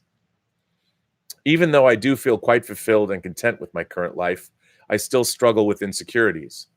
I'd see photos and videos of female geeks at conventions, posing in their elaborate outfits. And these women are always stunning and beautiful. I certainly don't have the confidence to cosplay. Female heroines like Princess Leia, Xena, and Wonder Woman have a certain body type, and I would just look ludicrous wearing one of those costumes. Of course, I do realize that 99.9% of men don't look like Chris Hemsworth or Henry Cavill either. However, I do wonder what geek boys look for in girls. Do they want just the beautiful ones, the ones that they're used to seeing on the pages of comics or on screen? The ones who would actually look good in gold bikinis? That is just not what I or many of my female friends who are into anime and manga have to offer. And I don't blame them if they do feel this way. As much as we might be loath to admit it, we are all shallow, and I do believe that physical attraction is a crucial factor in relationships. I just want men to realize that there are many women who are in the same boat as them, who are also awkward and unpopular, who are also unhappy about themselves, who are also feeling ignored and rejected by the opposite sex. I guess the main message I'm trying to convey with this letter is that I don't believe life is easy for anyone. Men have their problems and insecurities, and women have theirs. I used to envy the popular girls at my school, the pretty ones who were being sought after by the boys, who were being asked out to dances and being given bouquets of roses on Valentine's Day. I used to try and tell myself that I was intellectually superior, that I would get top grades and into a prestigious university while they wasted their lives worrying about makeup and clothes. But I realize now that they must have their own struggles too. We are all just humans who want to be loved and accepted by our peers, who are trying to find our own way through life. Let us all just respect and have some compassion and kindness towards each other in the short time that we have together on this planet. Yours sincerely, Willow Yang. I mean, that pretty much says it all. You know, there is you could write a great horror story about that might have a great ending. And I think that, you know, one of the problems I think with here's something that I've learned working on movies. I've worked on horror films. Obviously, I mean, I worked on Sleepwalkers and Army of Darkness and the Swamp Thing TV series, Cast a Deadly Spell, Leatherface, the Texas Chainsaw Massacre 3. And one of the things about working on movies is you realize that people, when you see people in and out of makeup, our images of things like beauty are based on things that aren't real. You know, they when you see a picture of someone, and now of course everybody is filtered, and even when I put pictures on the internet, I try and make them look as good as they can. If I'm on Instagram, you know, I'll use filters or I'll use lighting and try and make the pictures look a little better. You know, I'll pick certain angles of my face that don't show my chin. You know, I wish, I should lose 50 pounds and work out and look the way I looked 10 years ago, but I don't. and I think that one of the things that I've learned as I get older is that life is transitory. We come and we go, and we're all going to get older, and things change. But what Willow describes is to me, it's a horror story, you know, to be trapped, and to not understand your worth. And it's funny to me because I think that Willow Yang has made my live chats, this Robservation business that I've been doing for 195 live chats, much better than it ever would have been if she wasn't here. Like, I cherish her. And it's funny, we've never met. Like I've said, I wouldn't even know what she looks like. Or I wouldn't, if she came up behind me and started talking, I wouldn't recognize her voice, which is a strange thing because I'm so vocal. Like I love people's voices. I have no idea what she even sounds like. And I think everybody here, the funny thing is everybody here loves Willow Yang, you know, and I think that anybody here would, I mean, if I was involved with Elizabeth, I would take you out. We'd have a great time together. You know, I'm sure we'd have a lovely time. And I think what's interesting about the world today is you can meet people and develop affection and like them, you through their personalities, you know. And again, but I don't think Willow's wrong. And it comes back down to the fact that who are the most monstrous? Who are the worst monsters? We are. The banality of evil that all human beings can be towards one another.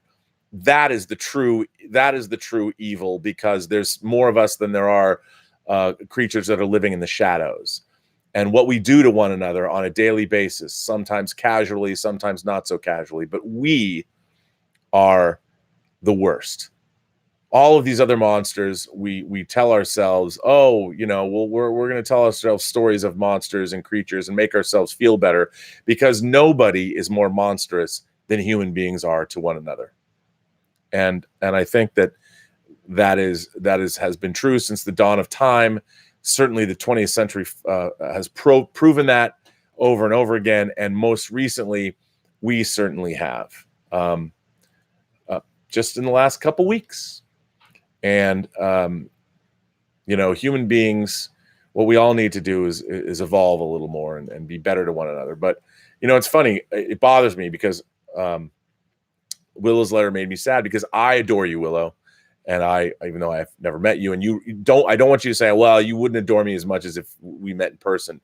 I don't think that's true. I think I would adore you even more. You know, I would watch Star Trek: The Next Generation with you, even the first season.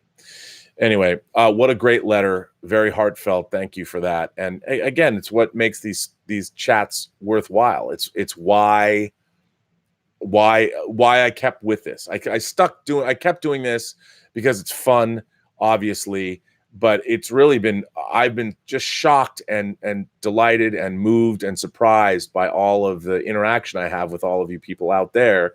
And that's what makes doing these things so worthwhile, and what people have to say. And especially when Willow writes letters like that. So thank you for writing that in.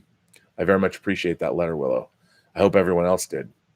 Now, again, a wild change of pace. But this is a wild change of pace I'm about to jump into now, which is another great thing about doing these chats. I just never know where they're going to go. Well, this one comes from Daniel Vakura, and he has written in about Alan Moore. He's referring to yesterday's chat. Hey, Rob, after listening to your thoughts on Watchmen and Damon Lindelof's comments about the upcoming show, it made me think of what I would consider to be an essential question. Who is the audience for this show? Lindelof isn't my favorite creator by any stretch of the imagination, but he comes across as disrespectful of Alan Moore. It doesn't seem like much thought has been put into who this show is supposed to appeal to at this point. Saying it's a sequel to the comic isn't helpful, since that isn't appealing to a general audience. Most people will assume it's a sequel to Zack Snyder's film, which came out 10 years ago. One of my good friends refuses to read any Watchmen material that has been put out since the original series, and has his issue 8 signed by Dave Gibbons. He won't watch the show either, since he has the comic on such a high pedestal, but liked the movie more than he expected, where it still doesn't hold a candle to the comic. The marketing has not done a great job on selling the concept, where it is relying on the name and certain imagery to entice people. Those names and imagery don't matter to anyone who already doesn't have an idea of what Watchmen is, so I find it problematic. I think a much better idea for an adaptation would have been Darwin Cook's Minutemen, or just Lindelof's interpretation of the Minutemen. You aren't attempting to do Watchmen and can tell interesting stories that are set in the universe. Cook's before Watchmen comics are the only ones that I would consider to be very good. And Darwin never considered Watchmen the be-all, end-all of comics. He also only did it since DC gave in to his demands, which included getting Amanda Conner as an artist on one of them, where she was one of his best friends. He never thought that would happen. I think that actually helped, where he focused on trying to tell great stories and collaborating well with others when given the opportunity. The only adaptation of Alan Moore's work that he ever approved of was For the Man Who Had Everything, which was a great Superman story. As Bruce Timm said before the episode aired for Justice League Unlimited, I wasn't going to do the show if he wasn't comfortable with us doing it. And he said, oh yes, I would be honored if you would adapt that for your show. So that was great. And hopefully he'll still feel that way once the show's done. I think he'll like it. For those of you who haven't read the Superman story for the Man Who Has Everything, it's so great. It's such a great Superman story. Bruce Timm paid Alan Moore the proper respects, where he would even refer to him as Mr. Moore in interviews. Timm later said that Moore asked for a copy of the episode before it aired, which clearly showed his interest. However, Alan Moore never contacted him afterwards and said whether he liked the episode or not, where we may never know. Gibbons sent a nice email and said he found it very enjoyable while also being a successful adaptation. Damon Lindelof does not come off well to me with these comments, especially compared to Bruce Timm. Clearly, DC and WB as an entity can do whatever it wants with Watchmen. At this point, with the reorganizing of the DC leadership and Jeff Johns' position, Doomsday Clock will have no relevance on the current DC comics for the future, so capitalizing on that is unnecessary too. I just don't understand what is the point of the show and who is the audience supposed to be for the show. I will give it a shot, but I don't have high expectations. Thank you, Dan V. Well, Dan, I think your letter was bang on. I honestly don't know. I mean, I think they're going to say, if you ask the HBO management, they would say something to the effect of, well, nobody knew what Game of Thrones was either, and we're teaching them what it is. But I agree with you. Who the hell is this Watchmen TV series for? They're saying it's a sequel to a 30-year-old comic book. Now, I get it. It's so revered. I think that it's like the idea of making a sequel to Blade Runner. For people that work in the business and understand what Blade Runner is, that made sense. And Denis Villeneuve was a perfect filmmaker to do it. And I love Blade Runner 2049. I do. But I don't even think that people revere Watchmen, the comic, that know the comic. They might have seen the movie. But I agree with you. Who is this show for? I don't know. And when I read that it's about white supremacy, I'm like, it's about white supremacy. Certainly, I mean, I would say that the character of the comedian could have attacked something like that. His whole attitude toward life, him and Rorschach, perhaps. But the idea of white supremacy, while has been monstrous throughout history, obviously, I think Watchmen was about more than that. Watchmen was about the whole human race. And not that racial segregation and race hatred isn't something that all societies have dealt with. I mean, certainly what the Japanese did to the Chinese in World War II is not exactly something that they're going to look back upon fondly. And that was all about racial hatred and tension. It just happened to be Asian racial hatred and tension. So, of course, we Americans, we don't know much about that. The rape of Nanking, what? Never heard of that. But I agree with you 100%. I don't know who this new Watchmen show is for. I mean, I'm the biggest Watchmen fan in the world. I probably read the comic 50 times over the last 30 years. I try and read it once a year at least, just because I love it so much. Sometimes I read the big text pieces at the end. Sometimes I don't, but I read the comics. I love my Absolute Edition. But I don't know who it's for. I don't know why anybody would make that TV show. Unless, see, again, to me, it's if they think that it's going to stand on its own and they're going to be able to make that work. I love seeing Don Johnson getting a regular role again. I love Don Johnson. I have great big love for Don Johnson all the way back to A Boy and His Dog. But of course, I loved Miami Vice. I loved Sonny Crockett. I loved him in Frankenheimer's Dead Bang. But I just don't know who they're making this show for either. I mean, I think it's great. I mean, we heard now that Jupiter Jupiter, the Mark Millar series, Jupiter's Children. It's not Jupiter's Children. They're doing that. The fact that we're getting The Boys, that we got Umbrella Academy, we're getting all these amazing adaptations. I keep wanting to say Jupiter Ascending. That's all stuck in my mind now. And I like Jupiter Ascending. So there. But I don't know, man. I don't know who this show is for at all. I'm perplexed and bewildered by it. But I'm gonna watch it just because I want to know. You know, I really do want to know. Like, what the hell is this show even about? Like, I don't know. Certainly, it's weird. It's really weird.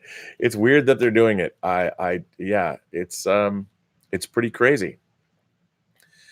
Now, let's see. I got a couple of letters. I can't decide which one I want to read. This is a good one. I like this one.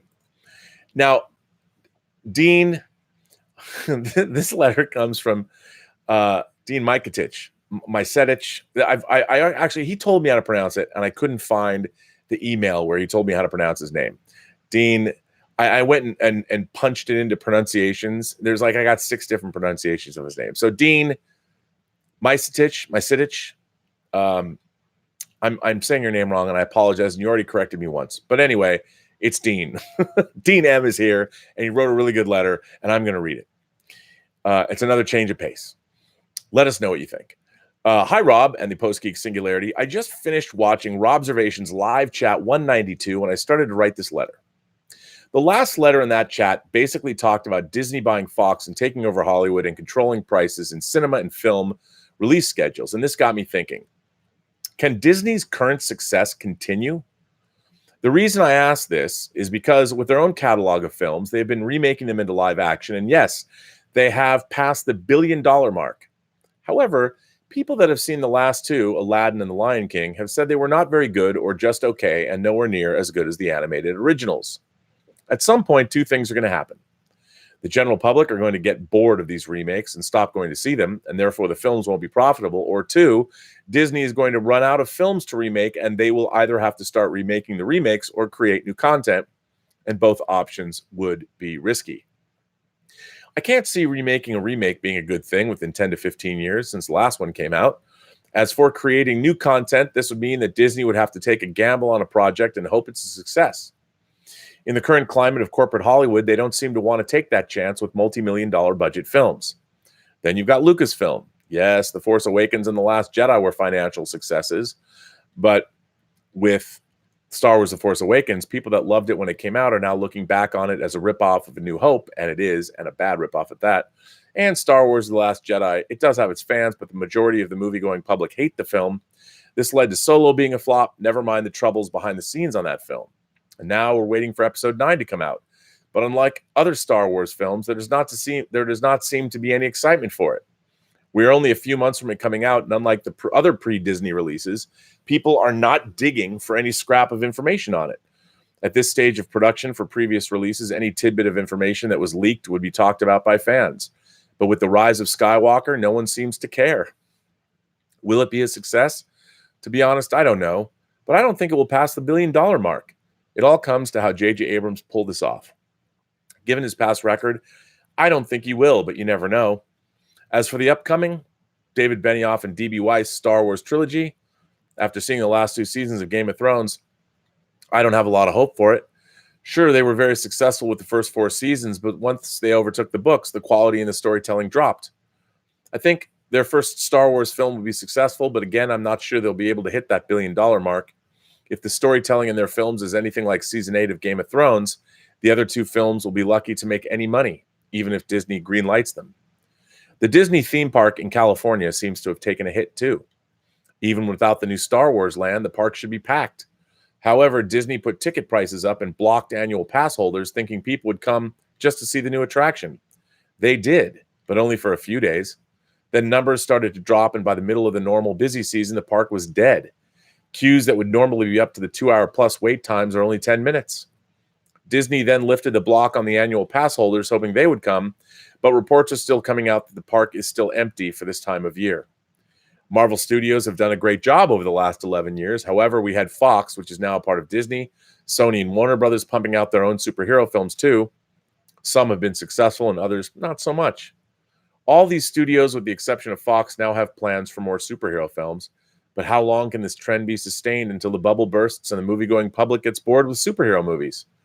Has this already happened for Marvel with the Infinity Saga coming to an end in Avengers Endgame?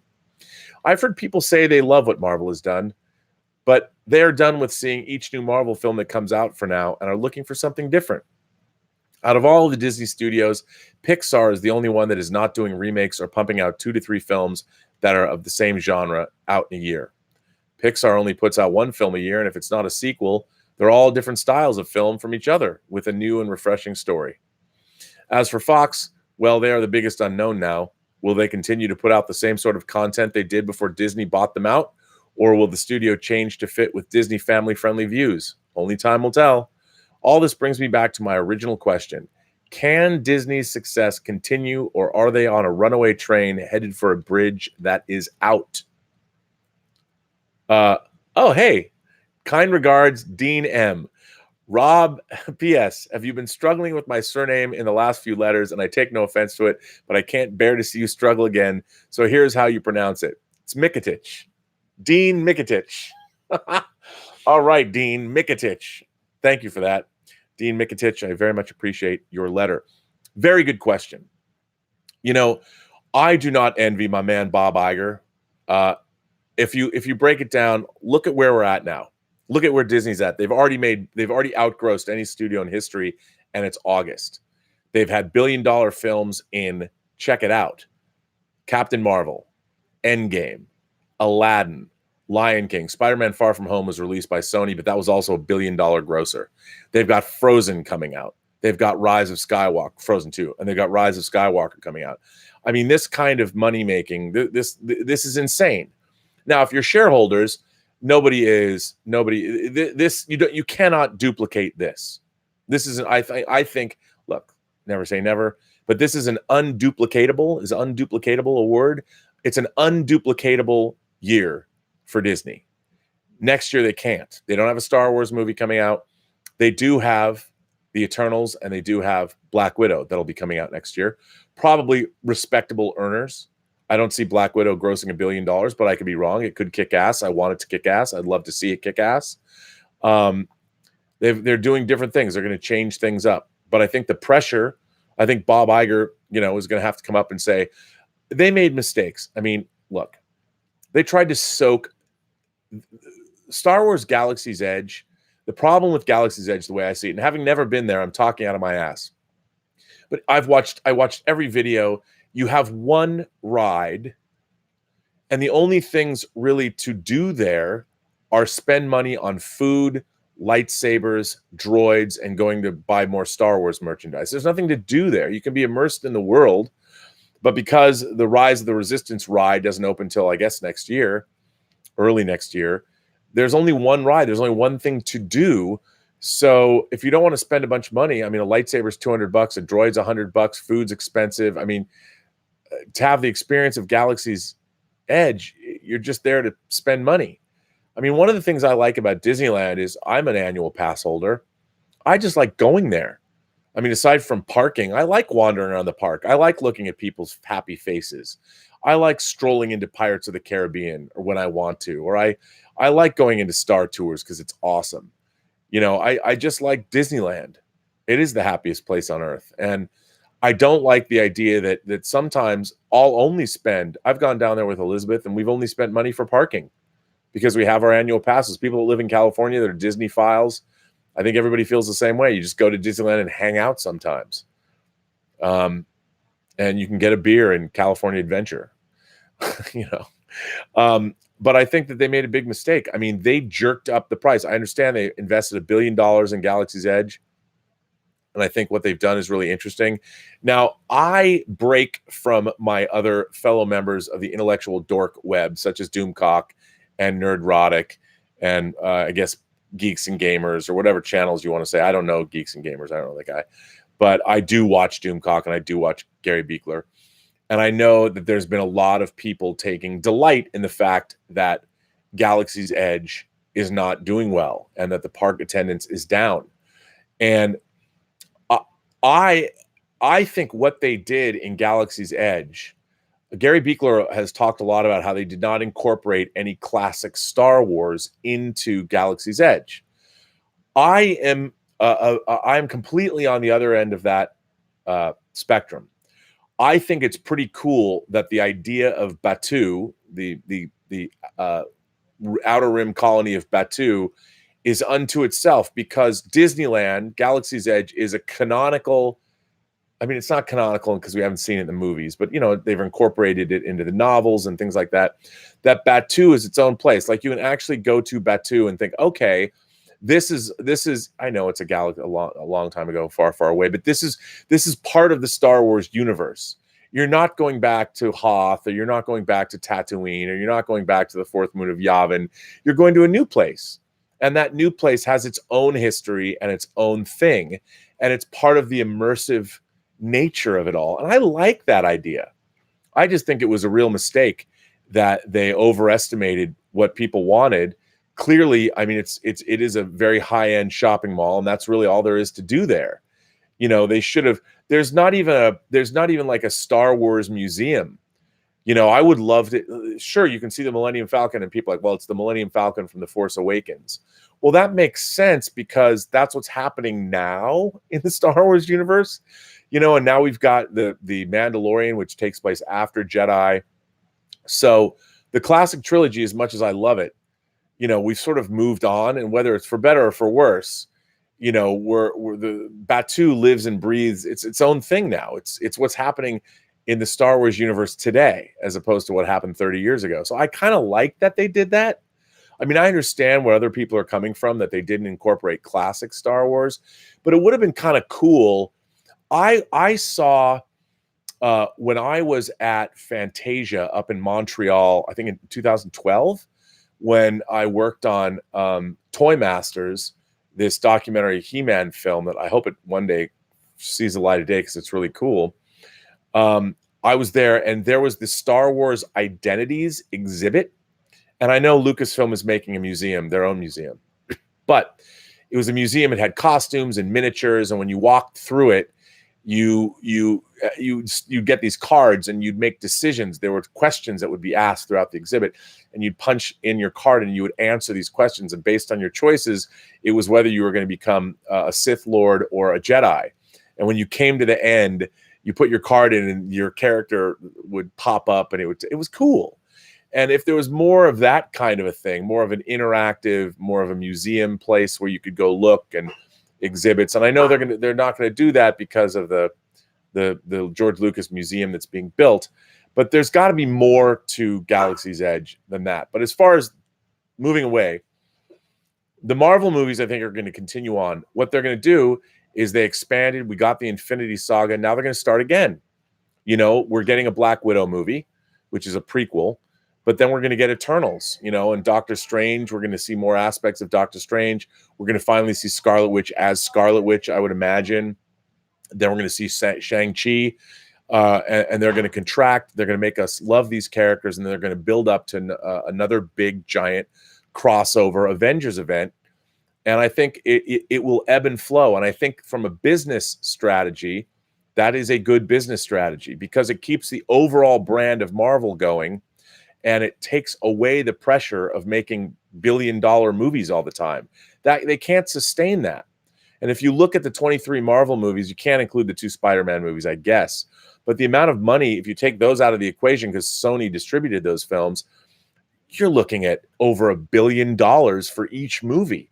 That is a staggering run at the box office. No one has ever come remotely close to that with any film series ever. And I think, you know, I don't see Disney. Sure, are they going to run out of their classic material to make? Yes. But I have faith. Look, Pixar is going to make original movies, as you pointed out. Frozen was an original film. Now we've got Frozen 2, but I don't see that it's going to go anywhere except make some more money.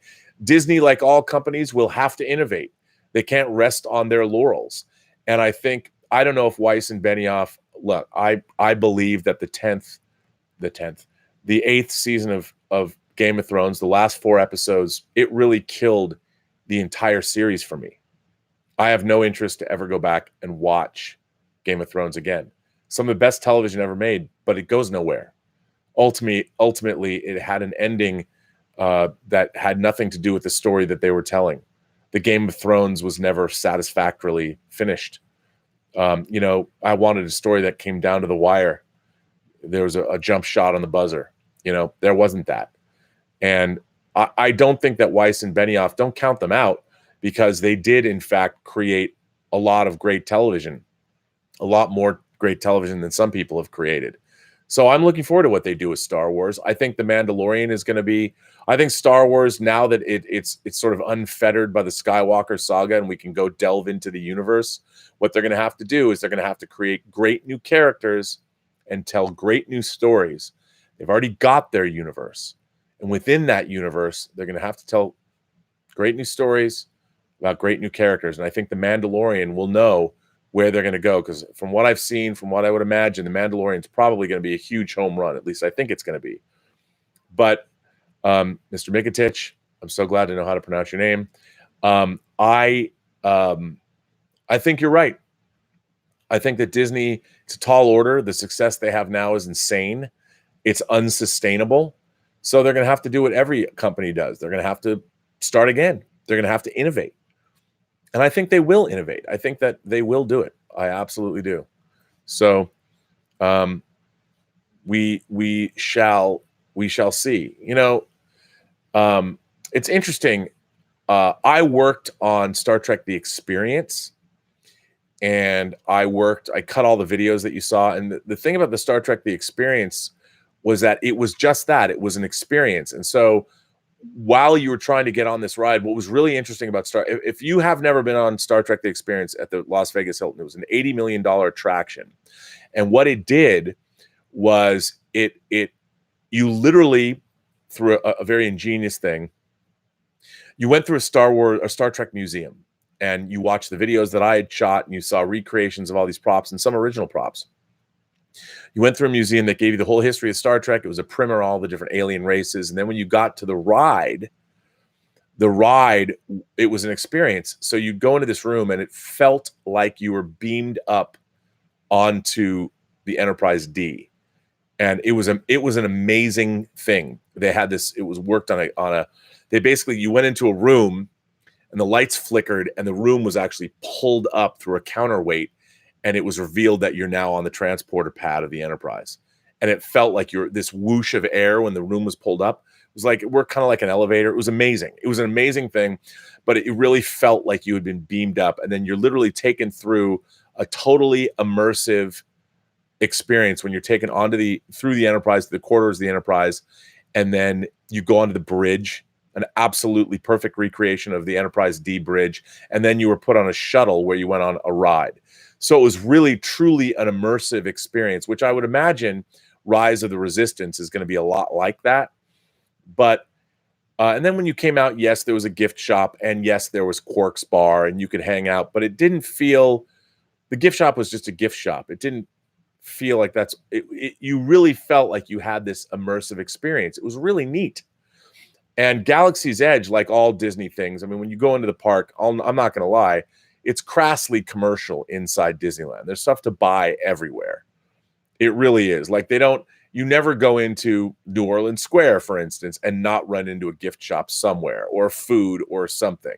But that's the way it's always been. We always kind of understand that. We sort of overlook that. And people who go to the park a lot, you don't buy a lot of stuff at the gift shops. You walk by them, you watch other people. But I think Star Trek The Experience was just that. It was really neat. I mean, look, I did work on it for 2 years, but it was a really neat experience, and it really was an experience. That's what it was designed to be. It wasn't designed, sure, there's always a gift shop at the end, but it wasn't designed to direct you to go buying things. The experience of building a droid at Galaxy's Edge is so you spend $100 so you can take your droid in, and then you can also buy parts and things to modify it and all that. So it's a different experience. I think it's much more crassly commercial.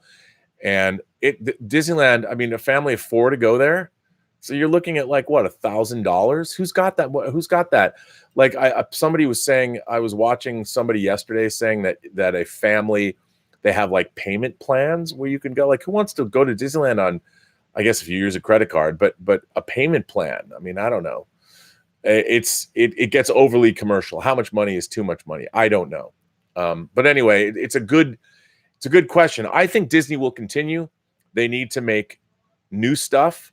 They need to create new. Pixar is very good at it. Like you pointed out, we get movies like Coco, which still to this day blows me away. I mean, yeah, we got The Incredibles too, but it's not like The Incredibles is a franchise. We waited a long time. I love The Incredibles, but Pixar, they've been crushing it. Their innovation, even though they do sequels, what they're doing, their original stuff is usually knocks it right out of the park. And I think we're going to see Marvel is changing it up. They know that they can't, there's no way they can duplicate the success. They're going to contract, go back to how they began with Iron Man 1. Very cool.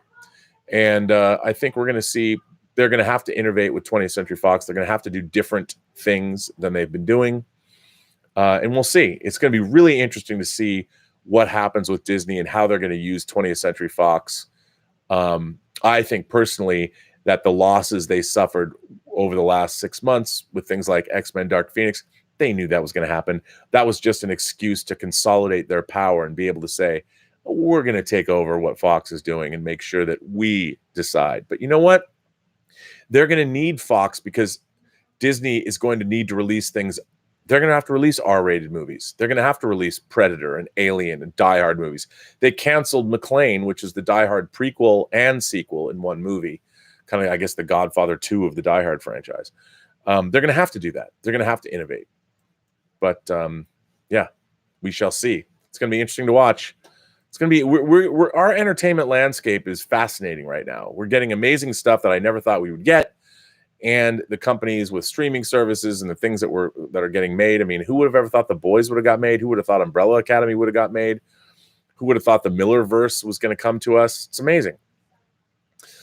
Eli Gray says, Rob, my fellow shalamosexual, bought Free Enterprise digitally. I never realized you were the main character. How much of the story is real and what happened to Audie England?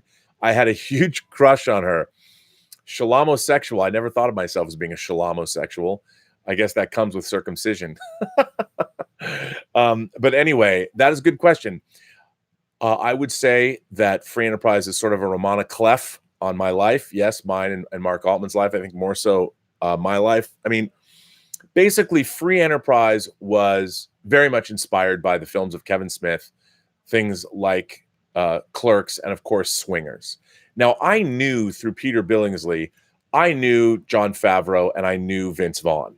I knew them socially. I'd party with them, and they were very much like the guys in Swingers. And it really did come from their lives. And it was really, I thought Swingers was hilarious.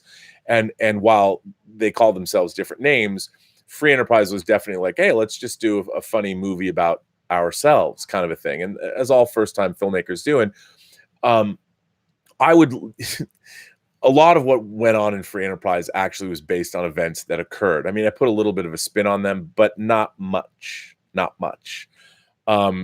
Yeah, there was a lot of there. Let me just say that in the 90s, I had a lot of fun.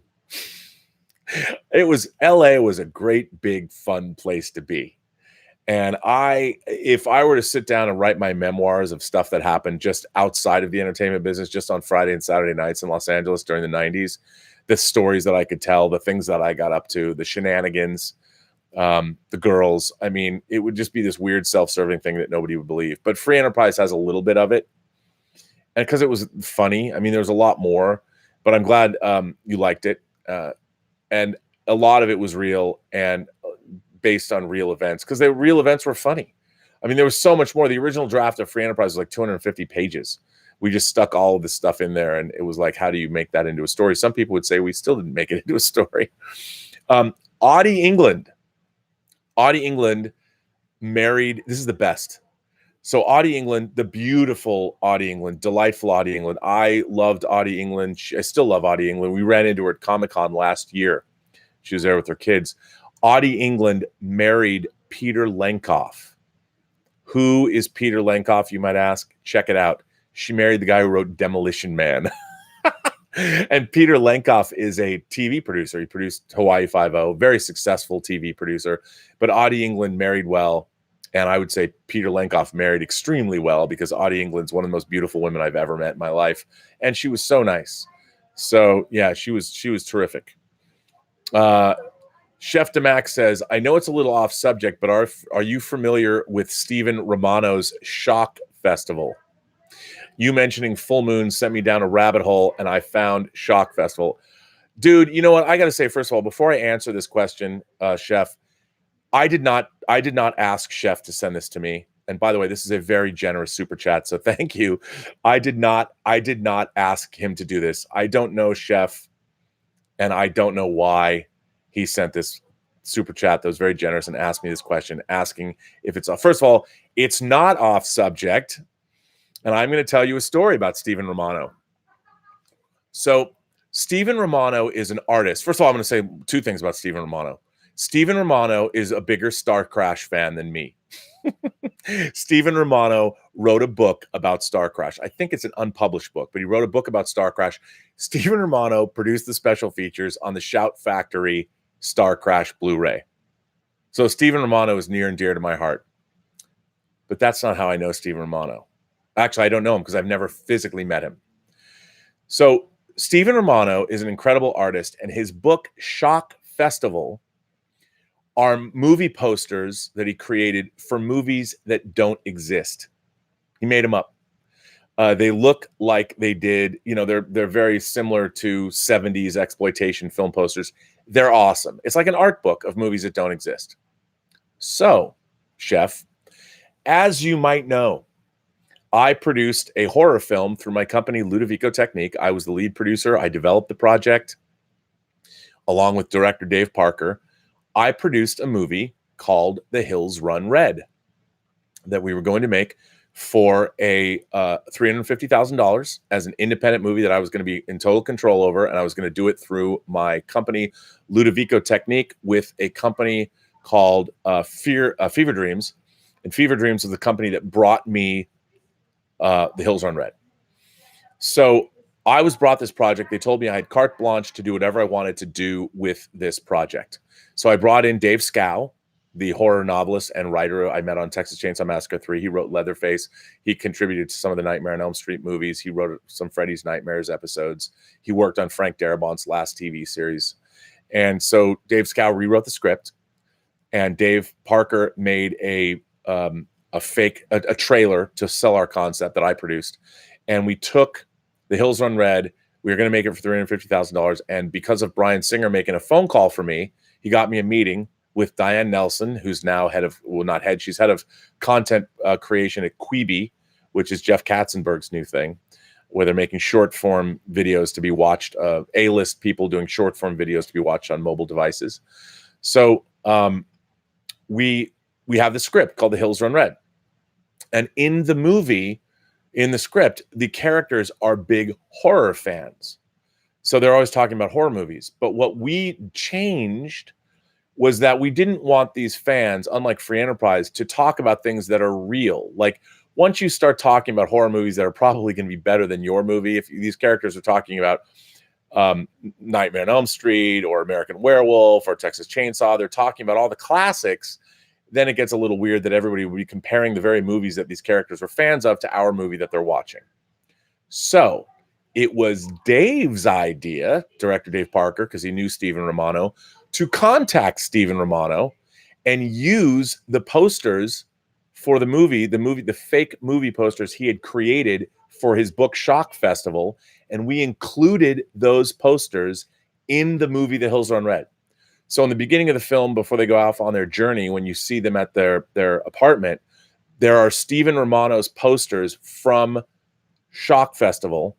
Did I say Shock Factory? From his book, Shock Festival, in our movie. We licensed them from him, and they're in the film. So the last time The Hills Run Red came out on home video was the DVD in 2009. And I made a documentary. Now, if you're a collector of physical media, you can find The Hills Run Red, I think, on Vudu if you want to watch it now. And it's never come out on Blu-ray. It's never come out on Blu-ray. That's all I can say. But anyway, I'm a big fan of the movie. I had a lot of fun making it. We shot it in Bulgaria, and I'm glad you asked about Stephen Romano because his book is awesome. And if you're a horror fan, Shock Festival is pretty damn cool. So check it out. And by the way, thank you for the generous super chat. And I just want you all to know I did not put him up to asking that question. It was just, you just teed me up to promote my own work. But there you go. And yes, I do have a single card credit. My name comes up, produced by me, because you don't get what you deserve, you get what you negotiated. And here's the best part about it. Let me just go on, since I'm talking about The Hills Run Red, because I love saying this. So John Carcietta, who I liked, and Carl Morano, the guys that brought me this project, thought that as I worked on this movie, that they told me to do this, but I sort of took it away and ran with it, because that's what they told me to do. And when I said that there was a possibility that this might become a Warner Brothers movie, they said I was lying. They said I was full of shit. And I said, I don't know. We'll see. I had got Dave Scow to rewrite the script, and we had produced our trailer, our proof of concept trailer, this 2-minute trailer. Well, I did get that meeting because of my relationship with Bryan Singer, but all Bryan did was make me a phone call and get me a meeting. Dave Parker and I went in. We met with Matt Bierman, and we met with Diane Nelson, who was at the time president of Warner Premiere. We presented our script. We presented our proof of concept. They said, we like this. We're going to make this movie with you guys. How would you like Joel Silver as your executive producer? Joel Silver, of course, who produced Die Hard and Lethal Weapon, Predator. We're like, are you kidding? So his company, Dark Castle Entertainment, and my company, Ludovico Technique, and Fever Dreams and Warner Premiere made The Hills Run Red. It was an epic win for me as a producer. It's one of the greatest things I've ever accomplished in my career. It was a huge coup. Now, of course, the movie was only a direct-to-video movie by design, but they even allowed me, when it was done, we got to take it all over the world. It had its world premiere at the Seattle International Film Festival. We got to go to Sitges in Spain. Dave went to Fright Fest in London. It was an epic, epic, epic time. So yeah, it's a great Hollywood story. So thanks for bringing that up. Stub McShave says, the Star Wars brand has lost a lot of value since Disney bought it. The brand value is your most important commodity, and it's the hardest thing to build up. See, here's what I think. The online film community, all of us that watch these channels, whether I'm watching Doomcock or whether I'm watching Gary Beekler, or whether I'm watching Everything Awesome or whatever channels you're watching, we're all talking this way. But remember, the public at large, the majority of the population is still excited about Star Wars. The only reason Galaxy's Edge is not doing as well as it was supposed to do is they jerked up the prices to a huge degree. And then when you get to Galaxy's Edge, it quickly became apparent to everybody that it was a money trap. And it was not something that even longtime fans are sort of alienated. I'm like, why should I go to Galaxy's Edge? I one day will ride that Millennium Falcon ride, but I've watched all the videos. I don't need droid. You know how many droids I have here? I don't need a lightsaber or a droid. I've been buying Star Wars toys my whole life. I've got tons of them. I don't need any more. So I do think that the Star Wars brand is still as vibrant as it ever was. We're getting Clone Wars. We're going to get The Mandalorian, which is going to drive up sales. And we're getting The Rise of Skywalker. Look, I don't think that this new trilogy of movies, and I don't think these new characters have nearly the staying power or the endurance of the classic characters. I think it was a huge mistake to make The Force Awakens and not make it about Luke, Han, and Leia, and Chewie, and R2, and 3PO, and hey, bring in Lando for good measure. We never got a movie where they had closure. You brought all those people back and never gave them an adventure. It was a corporate decision. It was a bad decision.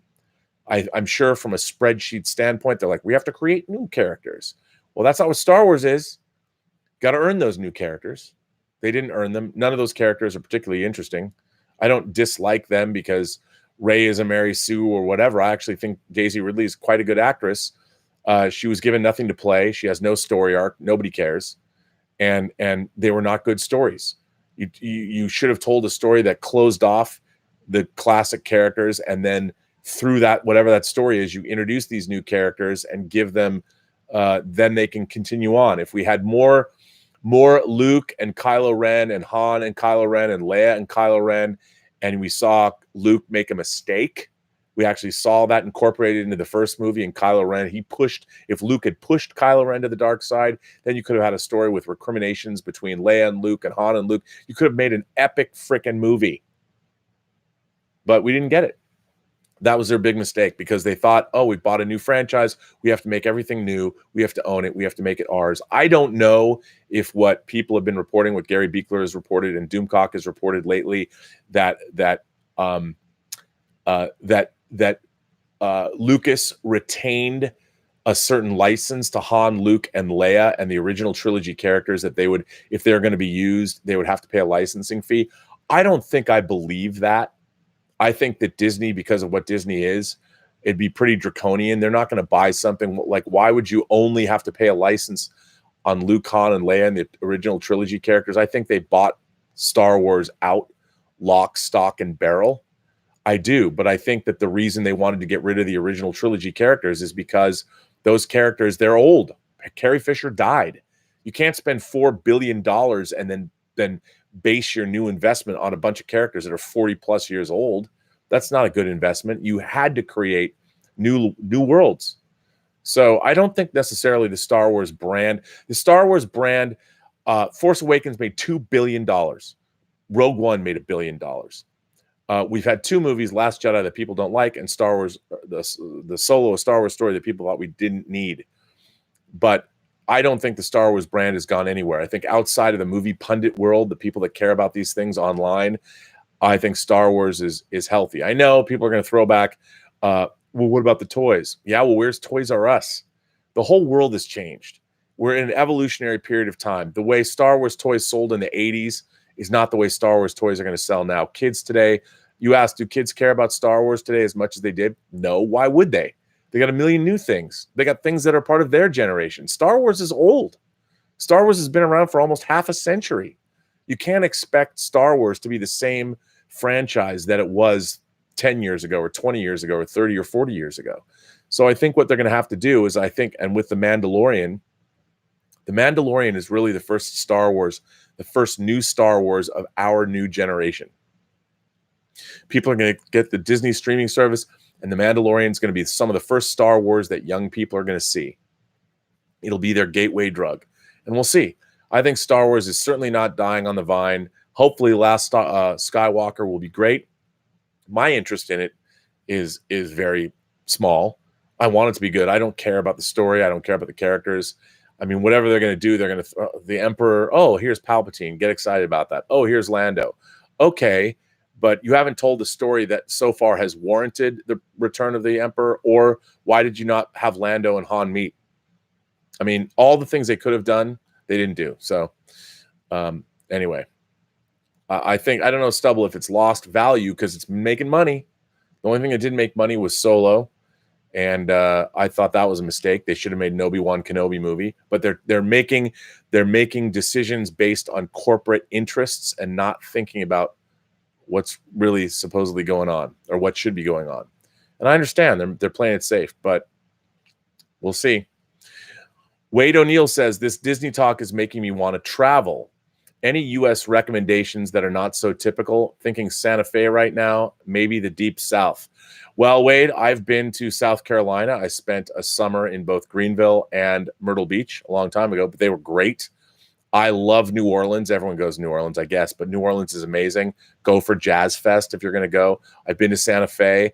I've been to Albuquerque. I love that. I love Arizona. There's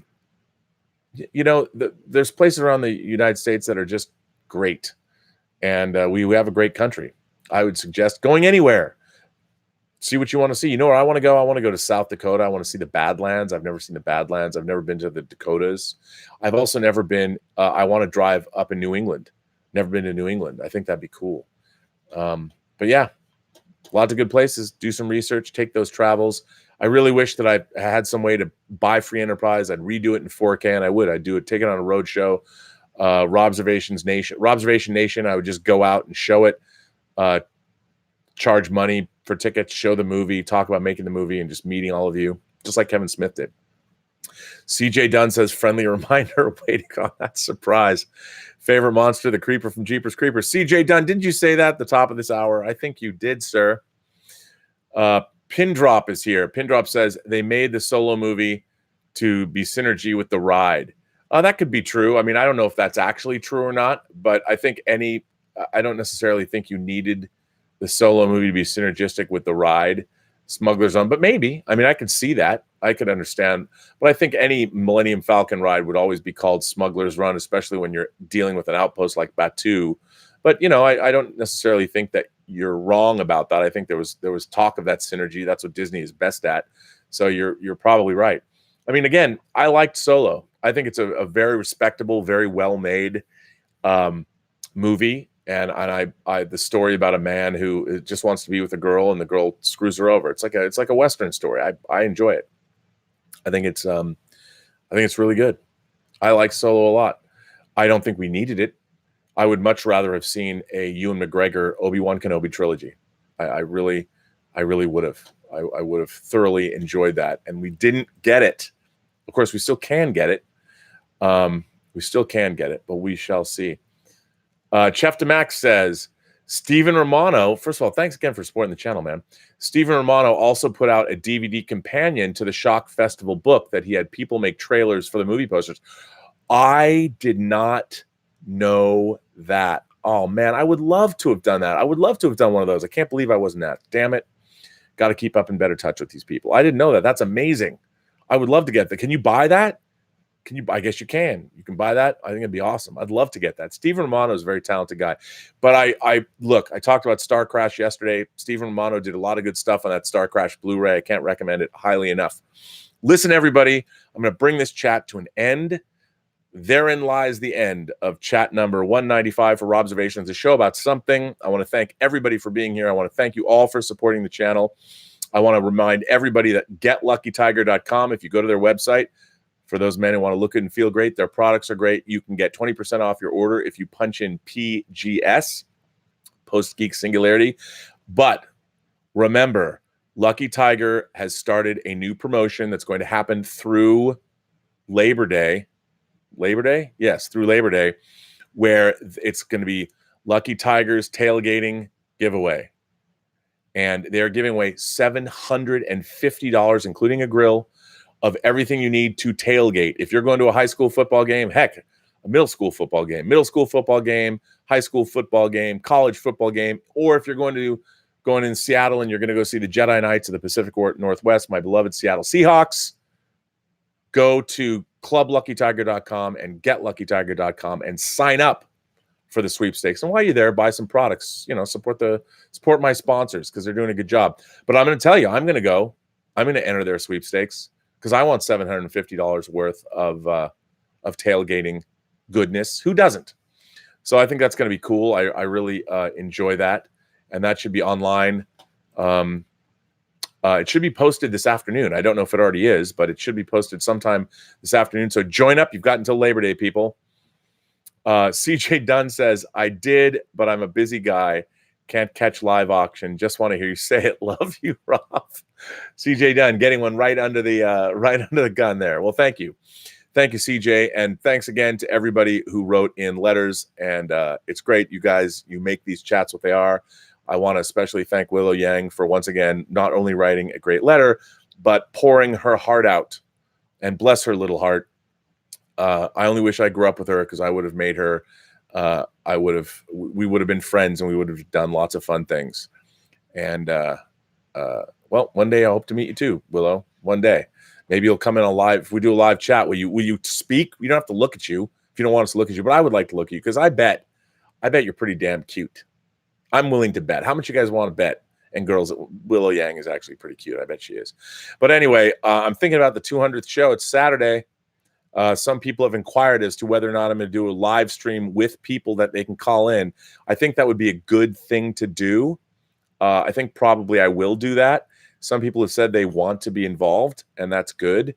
I still haven't figured that out yet. I got to consult with Mike Bodden. Also, I want to thank our moderators, Detective Jim and Greg Smith, and of course, Mike. For those of you who've never watched the first and only full episode of Robservations with Greg Smith, with moderator Greg Smith, I'm going to be putting it into a bite-sized chunks where I'm going to break it up and I'm going to show Greg Smith's going to take us on a tour of cosplaying and how he made his Boba Fett costume, how he made his full-scale land speeder from A New Hope, and how he made a Rebel flight suit from The Force Awakens. So look out for that. I'm going to drop those. They're just, if you watch the first Robservations, you'll watch them again. They're great. They're going to be little Robservations bite size, a bite of Robservations. So check that out.